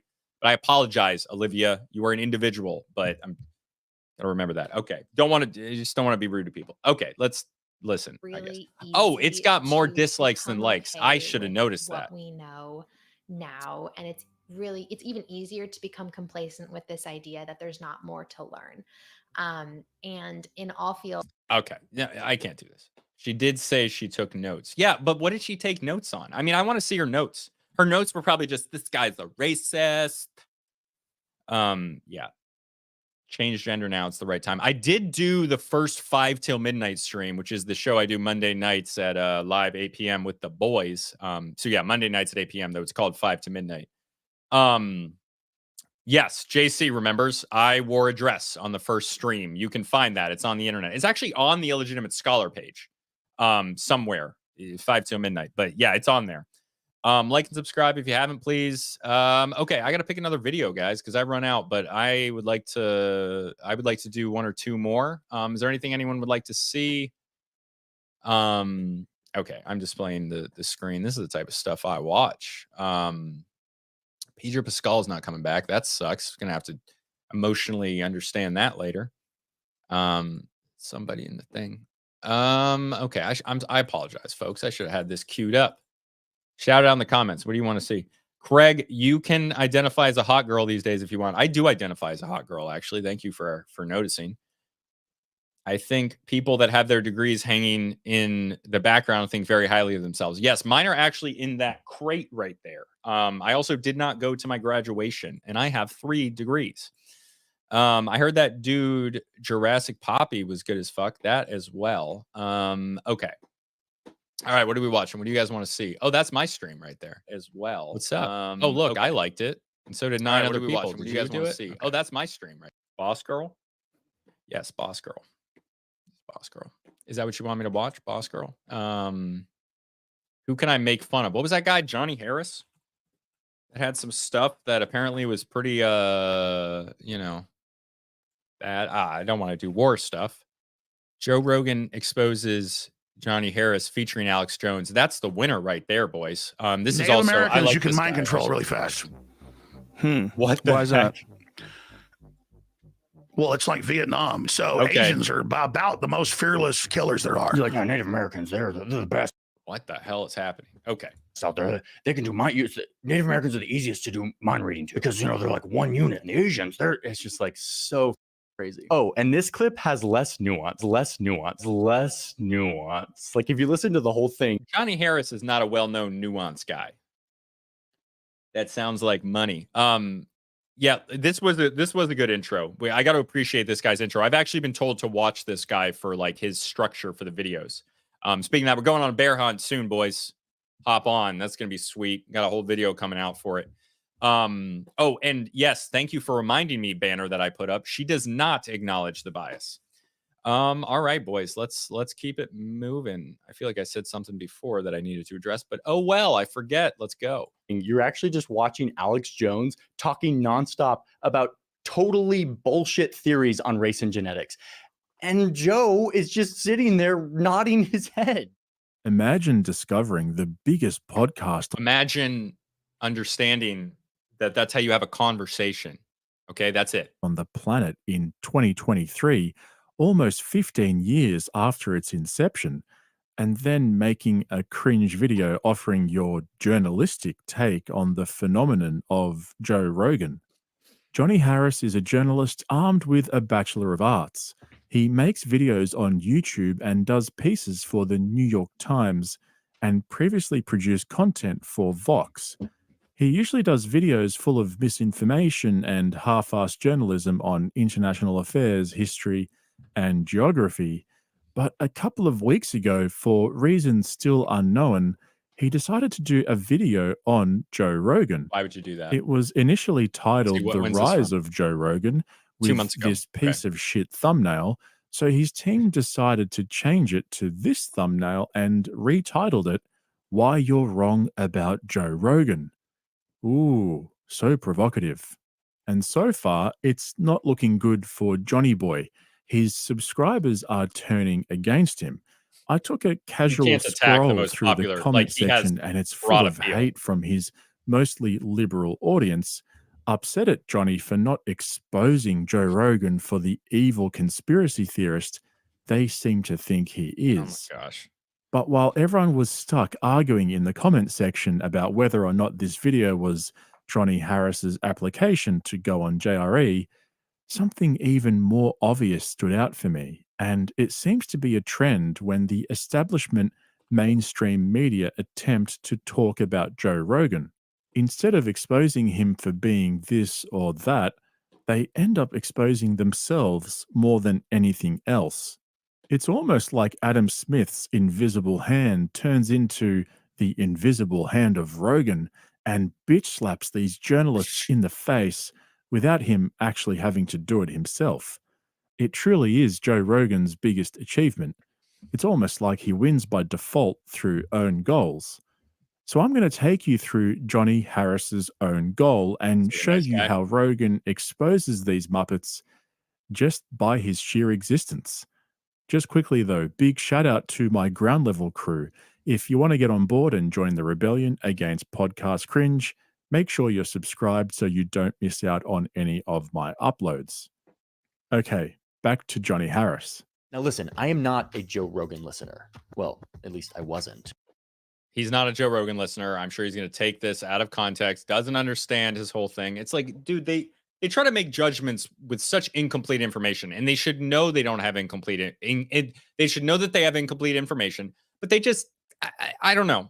It's hubris. It's ridiculous. Before this story, but by now I am, because by now me and my team have listened to a lot of Joe Rogan. Like I've dedicated a significant amount of my time over the past several months to Good, you're watching probably this smarter show. now. And even You're still, welcome. I'm just scratching the surface. These episodes are long. They're like 2.5 hours on average, and there he are doesn't get almost it. 2,000 of them. We're talking thousands and thousands of hours of this stuff. Luckily for this story, I had help from our story producer, Alex, to help us listen to a lot of this stuff. I also spoke with some longtime Joe Rogan listeners for some insight. And here in the office, we actually had some pretty nice heated debates. I remember my first beer. And so after Johnny Harris and his committee of producers, writers, and listeners got through a few episodes of JRE, this was their collective hot take on Joe Rogan presented by Johnny Harris via a teleprompter.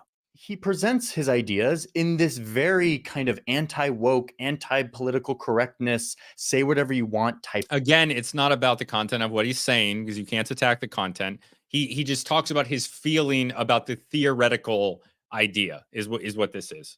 Of vibe.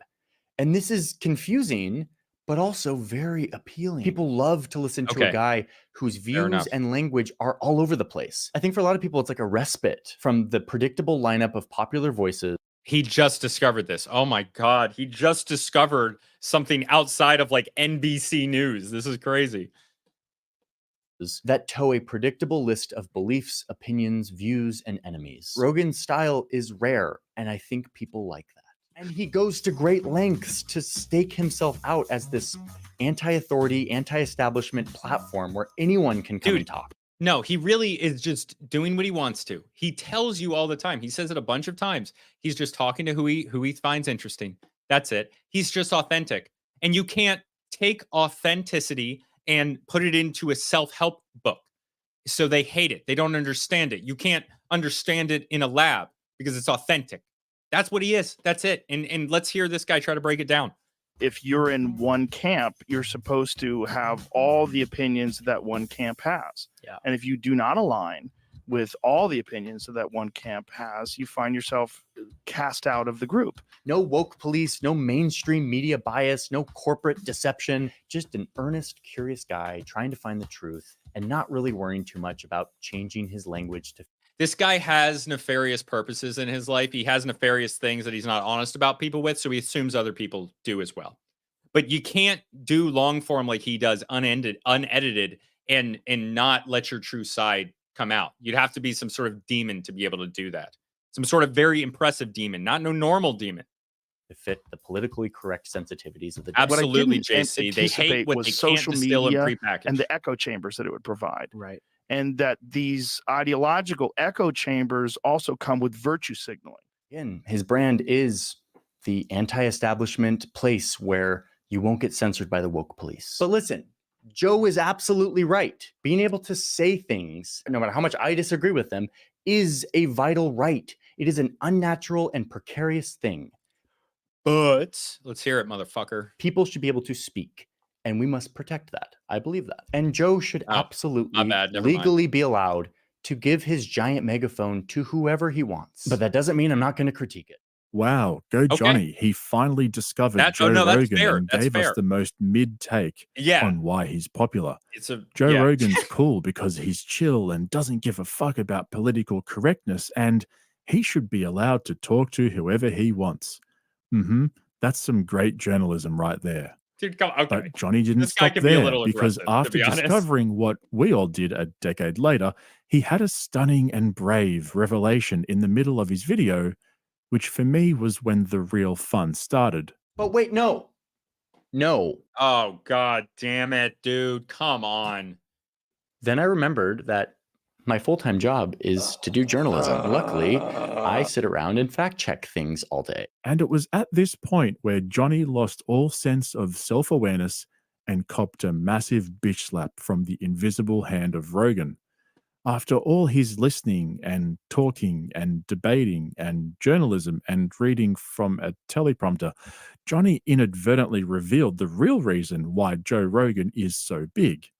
It's not so much because of anything Rogan did himself, but more so because of people just like Johnny. You know, the truth police, the fact checkers, the arbiters of truth and reason. The ones who make the rules. To tacitly validate deceiving information and to give voice to opportunistic characters. And so in the end, I'm not really sure if this model. Oh, it's so paternalistic. It's ridiculous. He's like, I am the arbiter of truth. I have to protect the people. I have been granted this divine authority by the state and the colleges that let me in because I'm the milquetoast white liberal that they need to continue. Oh my God, dude, just shut up. This is nonsense, man. You don't know what's best for everybody. This is why people like me can do what I do, because you don't know what's best for anybody. So someone can buy a fucking webcam and a mic and go to a state college and have better opinions if they spend 5 seconds actually thinking through something rather than sucking off a corporate cock every fucking day of your life. Jesus. Okay. So I'm not like this on the podcast. I would cut it out if I was normally, cut it out of the finished product, but this is how I can be. So we'll see if people like that. But yeah, check out the podcast as well in audio and YouTube form in the description below. Like and subscribe, please. And we're going to keep going. Thanks for being here, boys. Controlling of an open mind outweighs the I hate his proliferation face, dude. of seductive. This guy wants a scooped bagel. I just know it. Fake facts and ideas, especially in a time where truth and facts are I think that was about already him, not me, scarce right, and Greg? under siege and creating confusion for all of us. The irony of Johnny Harris making a video about Joe Rogan's rise and then within that video explaining why JRE exists on accident truly is a beautiful thing. And it's not even about whether you think Rogan is right or wrong or if he's good or bad. Like I always say, no one's perfect. This is about those who effectively created Rogan and didn't even realize it. Remember when CNN did that hit job on Joe during the Oh my God, pandemic? dude. They So filtered his stupid. skin tone to make him look more yellow and sick and twisted his words to make him look like a basket case. They're the reason why Rogan exists. And Johnny, God bless him, was on the right track to start off with. It looked like he seemed to get it. Rogan wears whatever he wants, says whatever he wants, and talks to whoever he wants for hours and hours and hours. When the conversation is over, they stop talking. Not because there's an ad break or they have to move on to cover other talking points. Did this He happen? simply lets the conversation come to a natural. Did this happen? What is this? Didn't Johnny take payment from China to make a certain video that put China in good light? I'm going to research that in the background. End. Johnny Harris's video was produced by 7 people. JRE is produced by Rogan and Jamie. And then if you compare it to CNN, Dude, that's MSNBC, wild. or Fox That's what I'm News, talking about. It's just me well, out that's here. a Me and whole Dan. different level. Even my videos are produced by just me.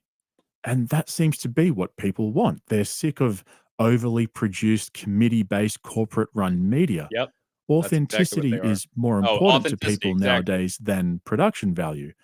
That authenticity flies out the window when people like Johnny Harris claim to be arbiters of truth and fact checkers.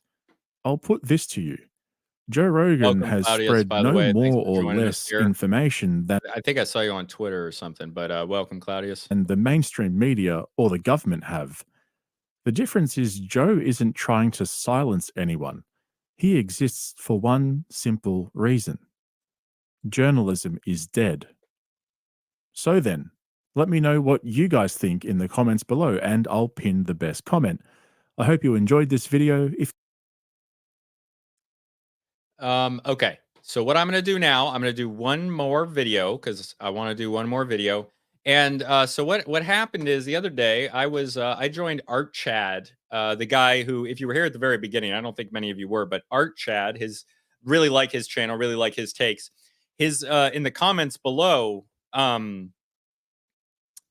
was watching his stream and I started commenting, and for some reason they started talking about me. But this guy JJ McCullough, who I just looked up, he definitely he did not I'm not mad at the guy. He definitely thought I was something I'm not. I think he identified me as right wing, which is true, but I'm right wing in the same way that his friend Art Chad is right wing. I would say I wouldn't say that I'm any different from him based on his takes, but I think he got a wrong idea about me. But I see that he's in the culture niche, so I was going to watch one of his videos, and he did talk shit about me on a stream.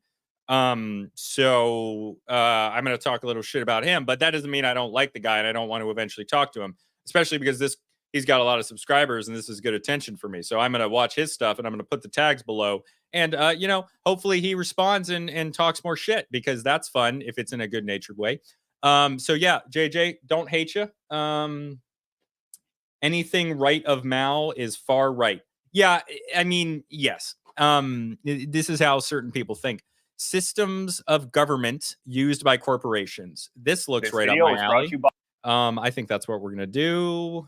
Let's see. Hi, Surfshark and probably friends. My name is JJ, and if you're watching this channel, chances are high that you are a bit of a politics nerd. You like learning about world leaders and political systems, and probably Fucking can't take the Canadian accent seriously, boys. I mean, all those war crimes in World War II, and they talk like a boot. Sorry, love Canadians, love my Canadians. they have some degree of insight into what makes, say, the French political system different from the Australian one. But what if I was to tell you there is a whole other underexplored realm of political systems out there? The realm of corporate politics. Yeah. So this is a thing that I really like because, you know, corporate politics, like they are essentially like, if you break down what a government is, especially from an anthropological perspective, the government is an organization that has specific areas of control, just like a corporation. I mean, they are both social constructs. You can compare them. They're organizations that are governed by certain rules that have certain areas where their jurisdiction is real. Okay, so or their jurisdiction is relevant. So you can compare them, and you should, and you shouldn't listen to somebody who says we shouldn't compare them, because you can look at the comparison and say whether it's legit. Okay, please like and subscribe. Are, of course, these very big and powerful things these days, and people like to go around saying that they have more control over the modern world than our democratic governments. But they also have a lot in common with democratic governments in the sense of being multi-layered decision-making structures, complete with elections and executive branches and legislatures and all of the rest. So I've always found it a little bit odd that we don't talk about corporate politics more often, not just because it's relevant to modern life, but also because I think it is a topic that people interested in the other sort of politics will naturally find interesting and accessible. So today I thought I would do my best to offer a little introduction to the political systems of corporations. But before we get into that, let us just hear a brief word from my favorite corporation. Wonderful. It's Julian, your region lock, and security. So a business in this is a foreign on stuff. It will usually go public and start selling stock in itself on the stock market to the general public. Selling stock to the public is an important way that a company can make money. And buying and selling stock can be a good way for ordinary people to make money too. But going public also requires companies to embrace a form of corporate democracy, since US law requires stockholders to be given some formal say in how a public company is run, both as a check against corporate corruption as well as an extension of property rights. Because remember, owning stock literally means that you own part of that company. All public companies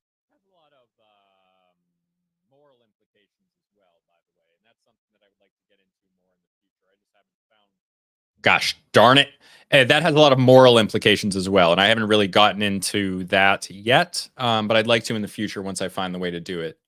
Companies are required to have at least one stockholders meeting a year where the heads of the company will talk about how things are going and publicly disclose a bunch of information about how much money the company is making and all of that. And in most companies, the shareholders are also given an opportunity to vote on various things, say the adoption of a new anti-discrimination policy, or whether or not they want to merge with a rival company. And the way that making these sorts of decisions usually happens is based on the principle of if you own one share, you get one vote.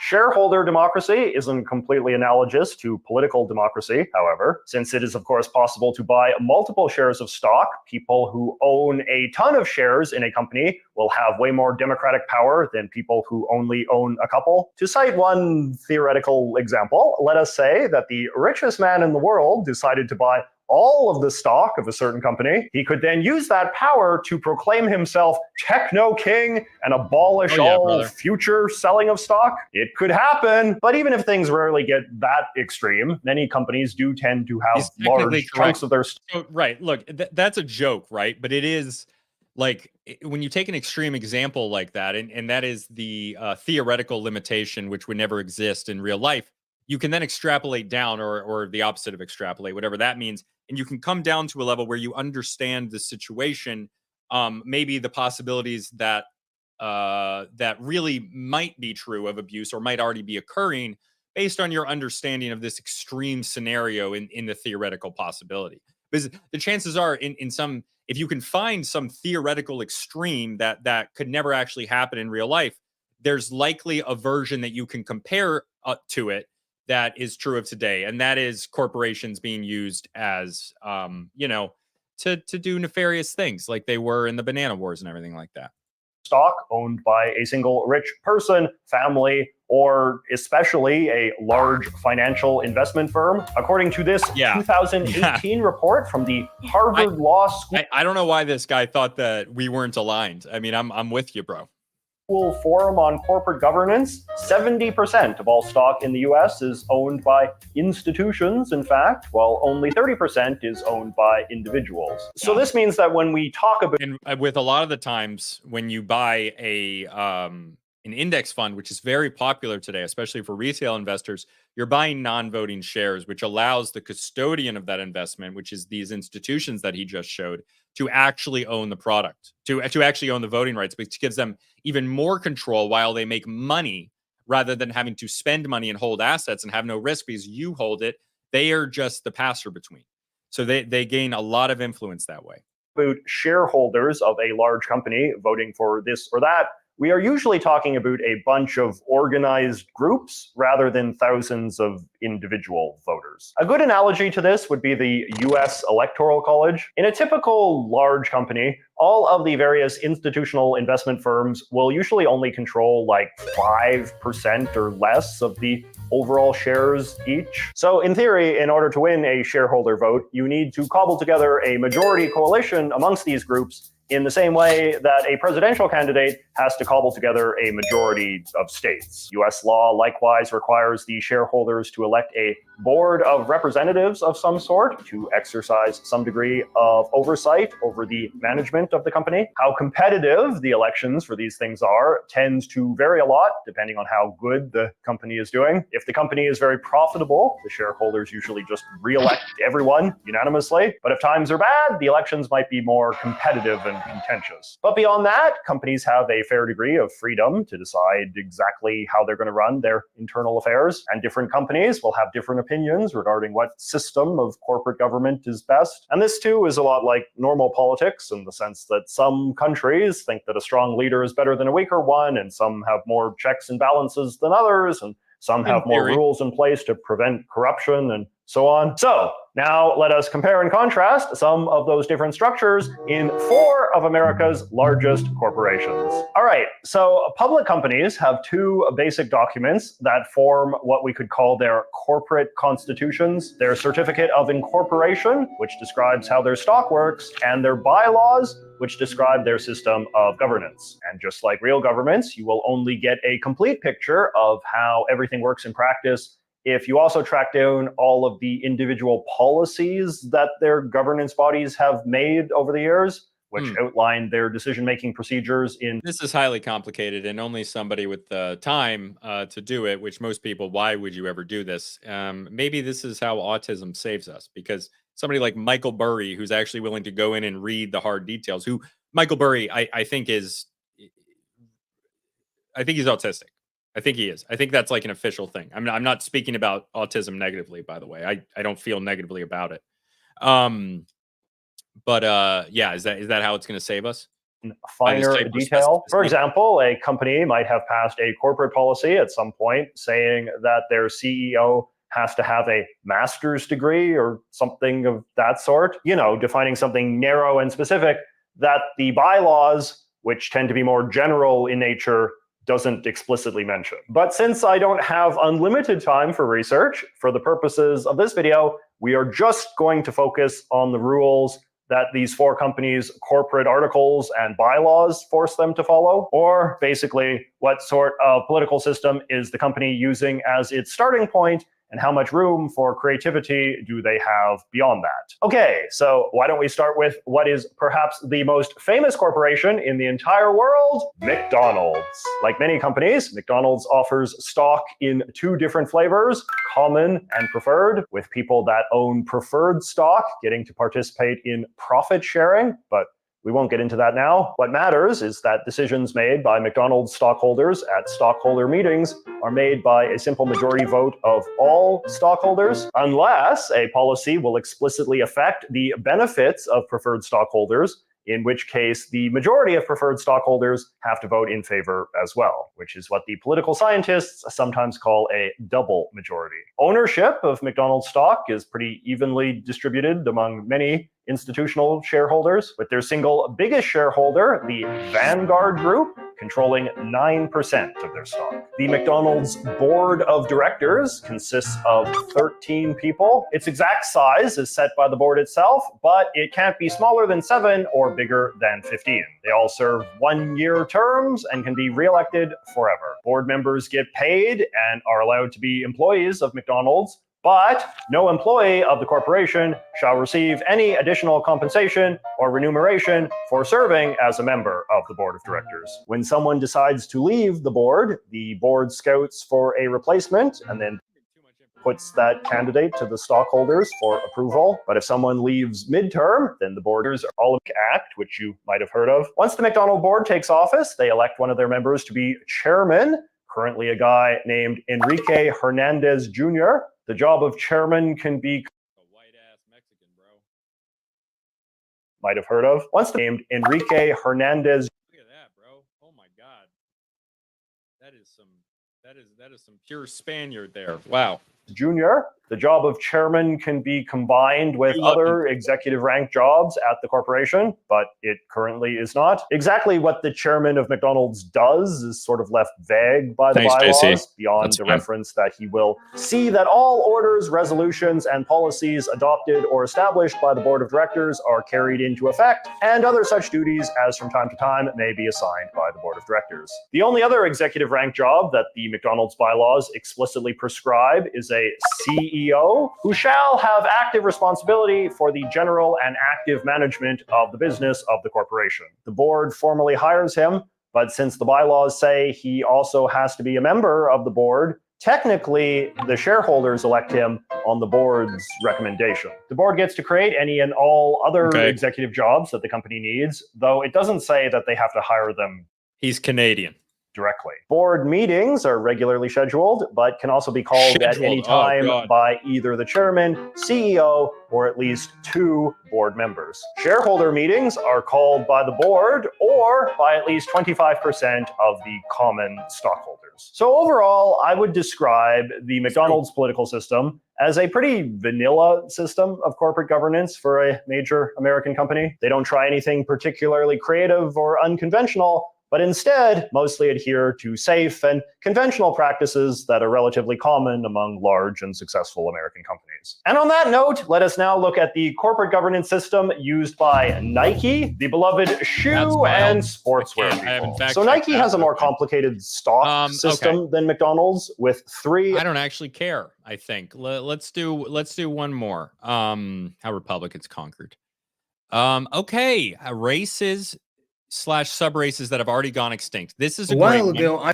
Masaman, I don't think he's making videos anymore, unfortunately, but he's been one of my favorites in the past. Real unfortunate. 1 year. I've been meaning to find out where he went to, but I think I tried to look a little bit and I couldn't find anything. So we're gonna watch his video, races / sub races that have already gone extinct. You know, I usually do cultural anthropology stuff. This is more, this is like biological anthropology, but you know, I do all social studies anyway. So let's do it. Races / sub races that have already gone extinct. Hit that like and subscribe button. God, I hate that. It's like I'm doing it ironically, kind of. I mean, I'm obviously doing it unironically, but still, okay. I released a video over unique racial groups with very memorable physical appearance, culture, language, and genetics scattered all over the world, who for various reasons are in danger of dwindling down extinction from this earth forever. And surprisingly, it was pretty well received, and I didn't really have any ulterior motives besides spreading information and entertainment, but many wanted me to compound on this since I had presented them with cultures and people most of them had never heard before. Well, today's video will be just that, discussing ancient and in some cases not so ancient groups of people that not only face much of the same existential threats as the groups that I discussed, but eventually disappeared from this earth entirely, leaving only small having fun relics here. of their presence in the people and landscapes that succeeded them. As I always say, the different lines of demarcation between some racial groups is quite blurred at times, and hence for this video I would classify most of them as sub-races or ethno-racial categories, not quite being distinct enough from others to declare as separate races, yet without a doubt are disparate enough to see their unique genetic and phenotypic qualities. So as I had mentioned, the genetic face of Asia has changed drastically in the past few thousand years in pretty much every corner of the continent. The quote-unquote racial borders were far more fluid in the past, which is a term I Yeah. just made up to describe the boundaries. No, that's a thing. I mean, some of the videos we showed today showed massive troop movements. Yeah, what's your guys' favorite race? Yeah, we're having fun here. That generally separate different racial groups, and in the present day these are far more static, having been codified by international borders. And in the past, the Caucasoid or Mongoloid peoples spread out throughout the continent, although I prefer to use the more modern terms of Western and Eastern Eurasians respectively. As many know, Yeah. Turkic, Uralic, and maybe even Hunnic groups have their origins in the Far East, and their invasions of Europe dating back millennia has left a minor genetic but major cultural impact on the continent. But there were also cases of large-scale migration and invasion from the West Hell into yeah, the lands brother. of the Far East, long before the travels of contemporary Europeans such as Marco Polo. The expansion of the Indo-Europeans out of the steppes of Eurasia gave birth to nearly all of the modern nations of Europe, Iran, and northern South Asia. But it's rather curious that there's a missing stretch of land that by all means should have connected the European and Indo-Iranian branches together. And there was over 1,000. One group that is almost extinct is white urban women who aren't leftists. Holy crap, Craig, with the bangers. Thank you, Craig. Years ago. Haplogroups R1A and R1B are the genetic marker that proves beyond a shadow of a doubt the shared paternal heritage between all Indo-Europeans. That's me, brother. Oh, I got the these volume down haplogroups again. are I keep still doing found that. I in gotta the stop. gap of Central Asia Thank and you, Craig. Anatolia today, albeit not at the same rates in the past, because they were, of course, originally inhabited by Indo-Europeans, with those in Central Asia and the Eurasian steppes known as the Scythians. The Scythians and closely related groups such as the Sarmatians and Alans in the West were known by many ancient peoples. They live to have on in our dominated an in our area hearts. stretching from Eastern Europe all the way down to modern Afghanistan in the southeast and Altai in the northwest. Although speaking languages most closely related to the Iranian language family, by all historic descriptions, the Scythians and other steppe Indo-Europeans were very close in appearance to Europeans to the west, and most likely did have a degree of Eastern Eurasian admixture, but nowhere near the levels we see in modern. Damn, I miss Masaman. Anyone else ever seen Masaman's videos before? I really enjoyed him. Central Asians today, most likely 10 to 15%.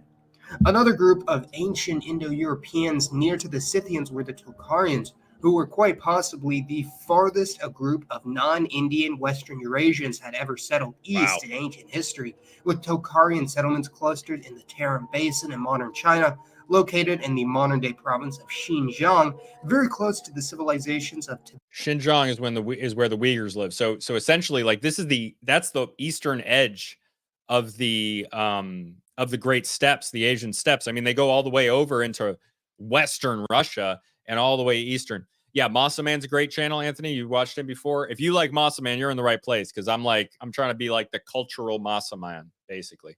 Tibet, China, and Mongolia. And judging from Oriental accounts on the Tocharians, their complexion could have ranged from that of Eastern Europeans, or perhaps was more in line with some other groups in the regions, such as the Nuristanis, Kashmiris, and other Dards of South Asia. Starting around the 5th century AD, large number of Turkic, Mongolic, and other tribes from the Far East began to settle in Central Asia, fundamentally changing the cultural and racial makeup of this region, and following the large-scale invasion and devastation wrought by the expanse of the Mongol Empire. The last of these ancient civilizations fell, and the people were absorbed by the incoming Turkic groups, creating a hybrid race that became the modern Turkic Central Asians. Other Scythians living west were later. So I just don't want to comment here. This is a good question. So is Semitic kind of a subrace? They are not that different from white/Europeans. Yeah. So in the 19th century, they had these ideas, and they're still basically true. Even in the U.S. Census, this is true. The Caucasian race. So yeah, Arabs are Caucasian. They're white in that sense. They're a different but under like Caucasian. I mean, now they say Caucasian, Black, and Asian basically, but it used to be Caucasoid, Mongoloid, and Negroid. But those terms are out of fashion, and even like dissident. Like I'm not going to use those terms. Those terms they're gone. But that's basically still what their root is. And so it includes the Middle East and North Africa and West and all of Europe. And then Asia is like, it cuts off in like Russia, the Asian steppe, and then everything East Asia. And then the Caucasian, like, people argue about India and like Kashmir and Pakistan and stuff like that. So yeah, they're white, they're Caucasian. But they're not Indo-European in like the other. So there's a little bit of difference. It's a subgroup, but there's also a lot of admixture and movement between those two. So let's continue. Absorbed by the expanding Slavic nations, leaving the only remnant of this once great people, the Ossetians, a small group of Alans tucked away in the Caucasus Mountains. Descendants of the Scythians live on. There was a lot more centralization in Europe into one people. Like in most other places in the world that didn't have this same amount of centralization. Other places, East Asia has a similar amount, India to a certain extent, but a lot of other places have huge, great diversity that used to be true in Europe until thousands and thousands of years of wars. And the same hasn't happened in like Africa. Africa, it's crazy. They got Bantus eating freaking pygmies out there. And that's not a joke. There are groups of people who are having an ethnic conflict rooted and including cannibalism. And that's a video for another day, but it is a sad thing. And, pray for the Congo right now because there's a genocide going on there again. Throughout Eurasia, particularly with people groups in Pakistan and India through Scythian invasions of the subcontinent, some Eastern Slavs, and the Turkic Central Asians.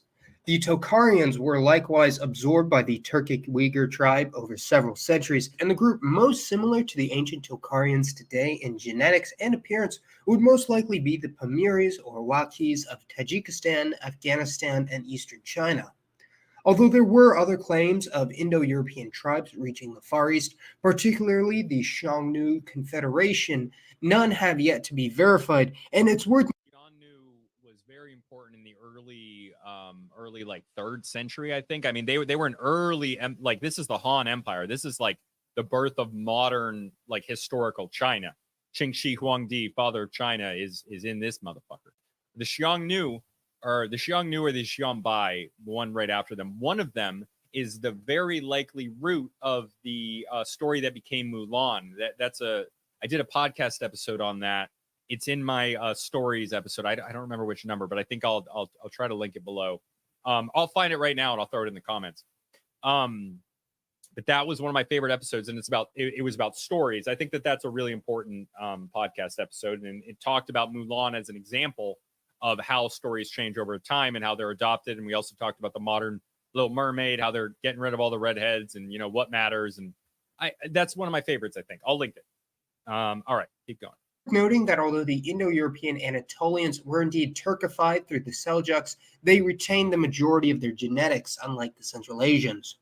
Another case of a region being completely transformed from a genetic and linguistic case would be the Canary Islands, which are far more than just a great holiday destination. Oh my God, I was talking the Canary entire Islands, time. located just off the coast of the Maghreb and the Atlantic Ocean, are sometimes considered to be a part of the African continent, and the indigenous group on this island chain, the Guanche, spoke an Afro-Asiatic language related to the modern Berber languages spoken in Northwest Africa today, and distantly related to Arabic, Hebrew, Hausa, or even Somali.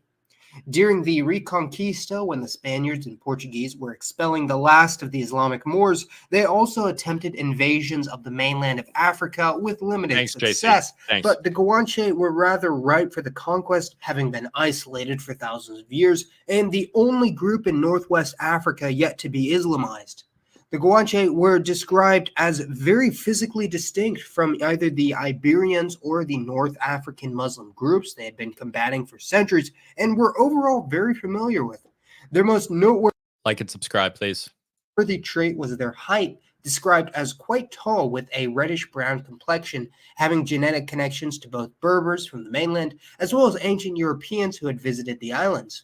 In a little under a century, the native Guanche were completely conquered, subjugated, and incorporated into the Spanish crown, and large-scale migration from the mainland of Spain commenced, intermixing with the native population, and within a generation, their language and the last full-blooded member of this group disappeared, almost an analogy as a precursor for the Spanish conquest of the Americas, which would commence soon thereafter, ironically with many of the first migrants, officials, and explorers heading to the New World hailing from the Canary Islands. So, although the Guanche no longer exist, their descendants live on through the modern Canarians, with admixture varying depending on the island, some mainland Spaniards, and by extension, an innumerable count in the Hispanic American countries, especially the Caribbean, where Canarian immigration was so extensive. Caribbean Spanish is most similar to that spoken in the Canaries, seeing how many Canarians were the first to settle on the islands of Cuba, Puerto Rico, and Hispaniola, Another place home with to an the extinct Taino. people. Coincidentally, another extinct people.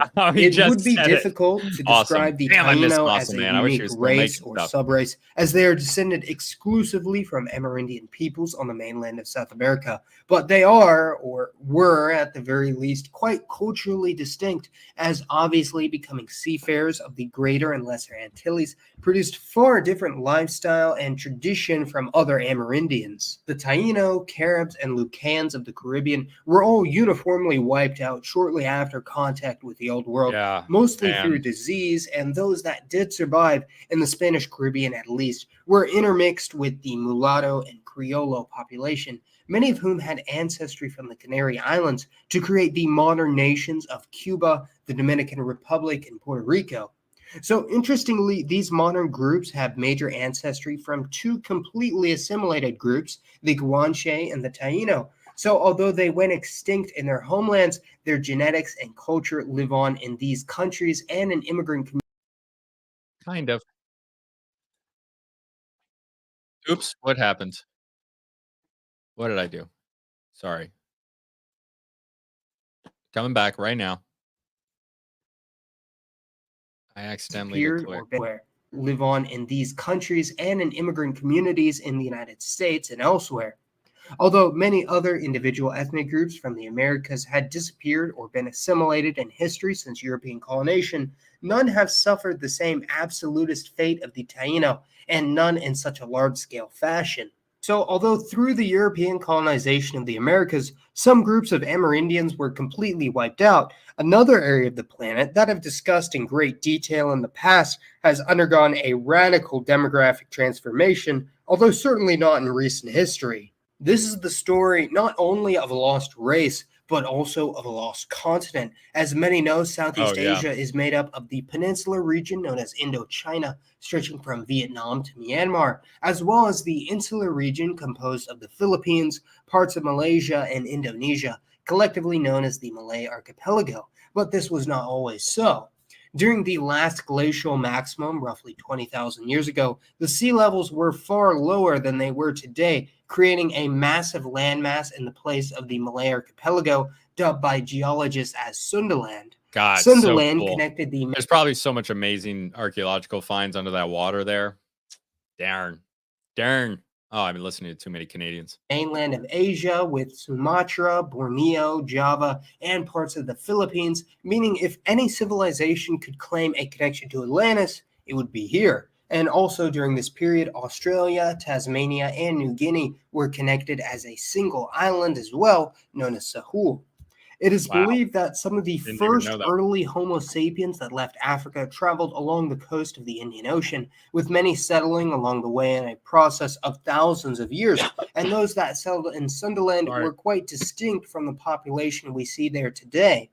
The people of Sundaland, Sahul, and the Indian subcontinent became the modern race that we recognize as the Australoids, also known as Vadoids or Oceanians, although in South Asia they became very heavily intermixed with groups of incoming Eastern and Western Eurasians to create the unique people groups we see today. And the inhabitants of Sahul became the Australian Aborigines and Papuans, who are very culturally and genetically disparate from like those people don't look like anybody else in the world. It's wild. And they're just there. just about every population on Earth due to their isolation. the inhabitants of Sundaland were indeed quite diverse, inhabiting a large area, but following the mass migration of East Asians from the north approximately 10,000 years ago, the vast majority of its people were killed or assimilated. So the people of the Sundaland may not have entirely gone extinct, as remnant populations such as the Aita, Aslians, or Andamanese still do exist in squat clusters in the islands of the Philippines and Andamans, with the Aslians being the last remains of this once widespread group on the mainland of Asia, although all Southeast Asians have some degree of admixture from this once widespread group. There were many other groups I wish to discuss in today's video, but unfortunately just didn't have the time. So please let me know your thoughts on these once widespread but now extinct groups of humans. Some high and cheekbones. for today's poll, model. All right. Sweet. Okay. So, like and subscribe, join the Discord. If you want more of this right now, I put in the comment an episode that I think you should check out that includes a story about the origin of Mulan. Stories, metaphors, very important to human culture. And that's what we do here, human culture, cultural anthropology. Check out the podcast, join the Discord, like and subscribe. And you can do it right now if you really haven't had enough of me. So, yeah, have a good night, everybody. Have a good night, Craig. Anthony, thanks for joining us. JC, later. Okay, I got to end it.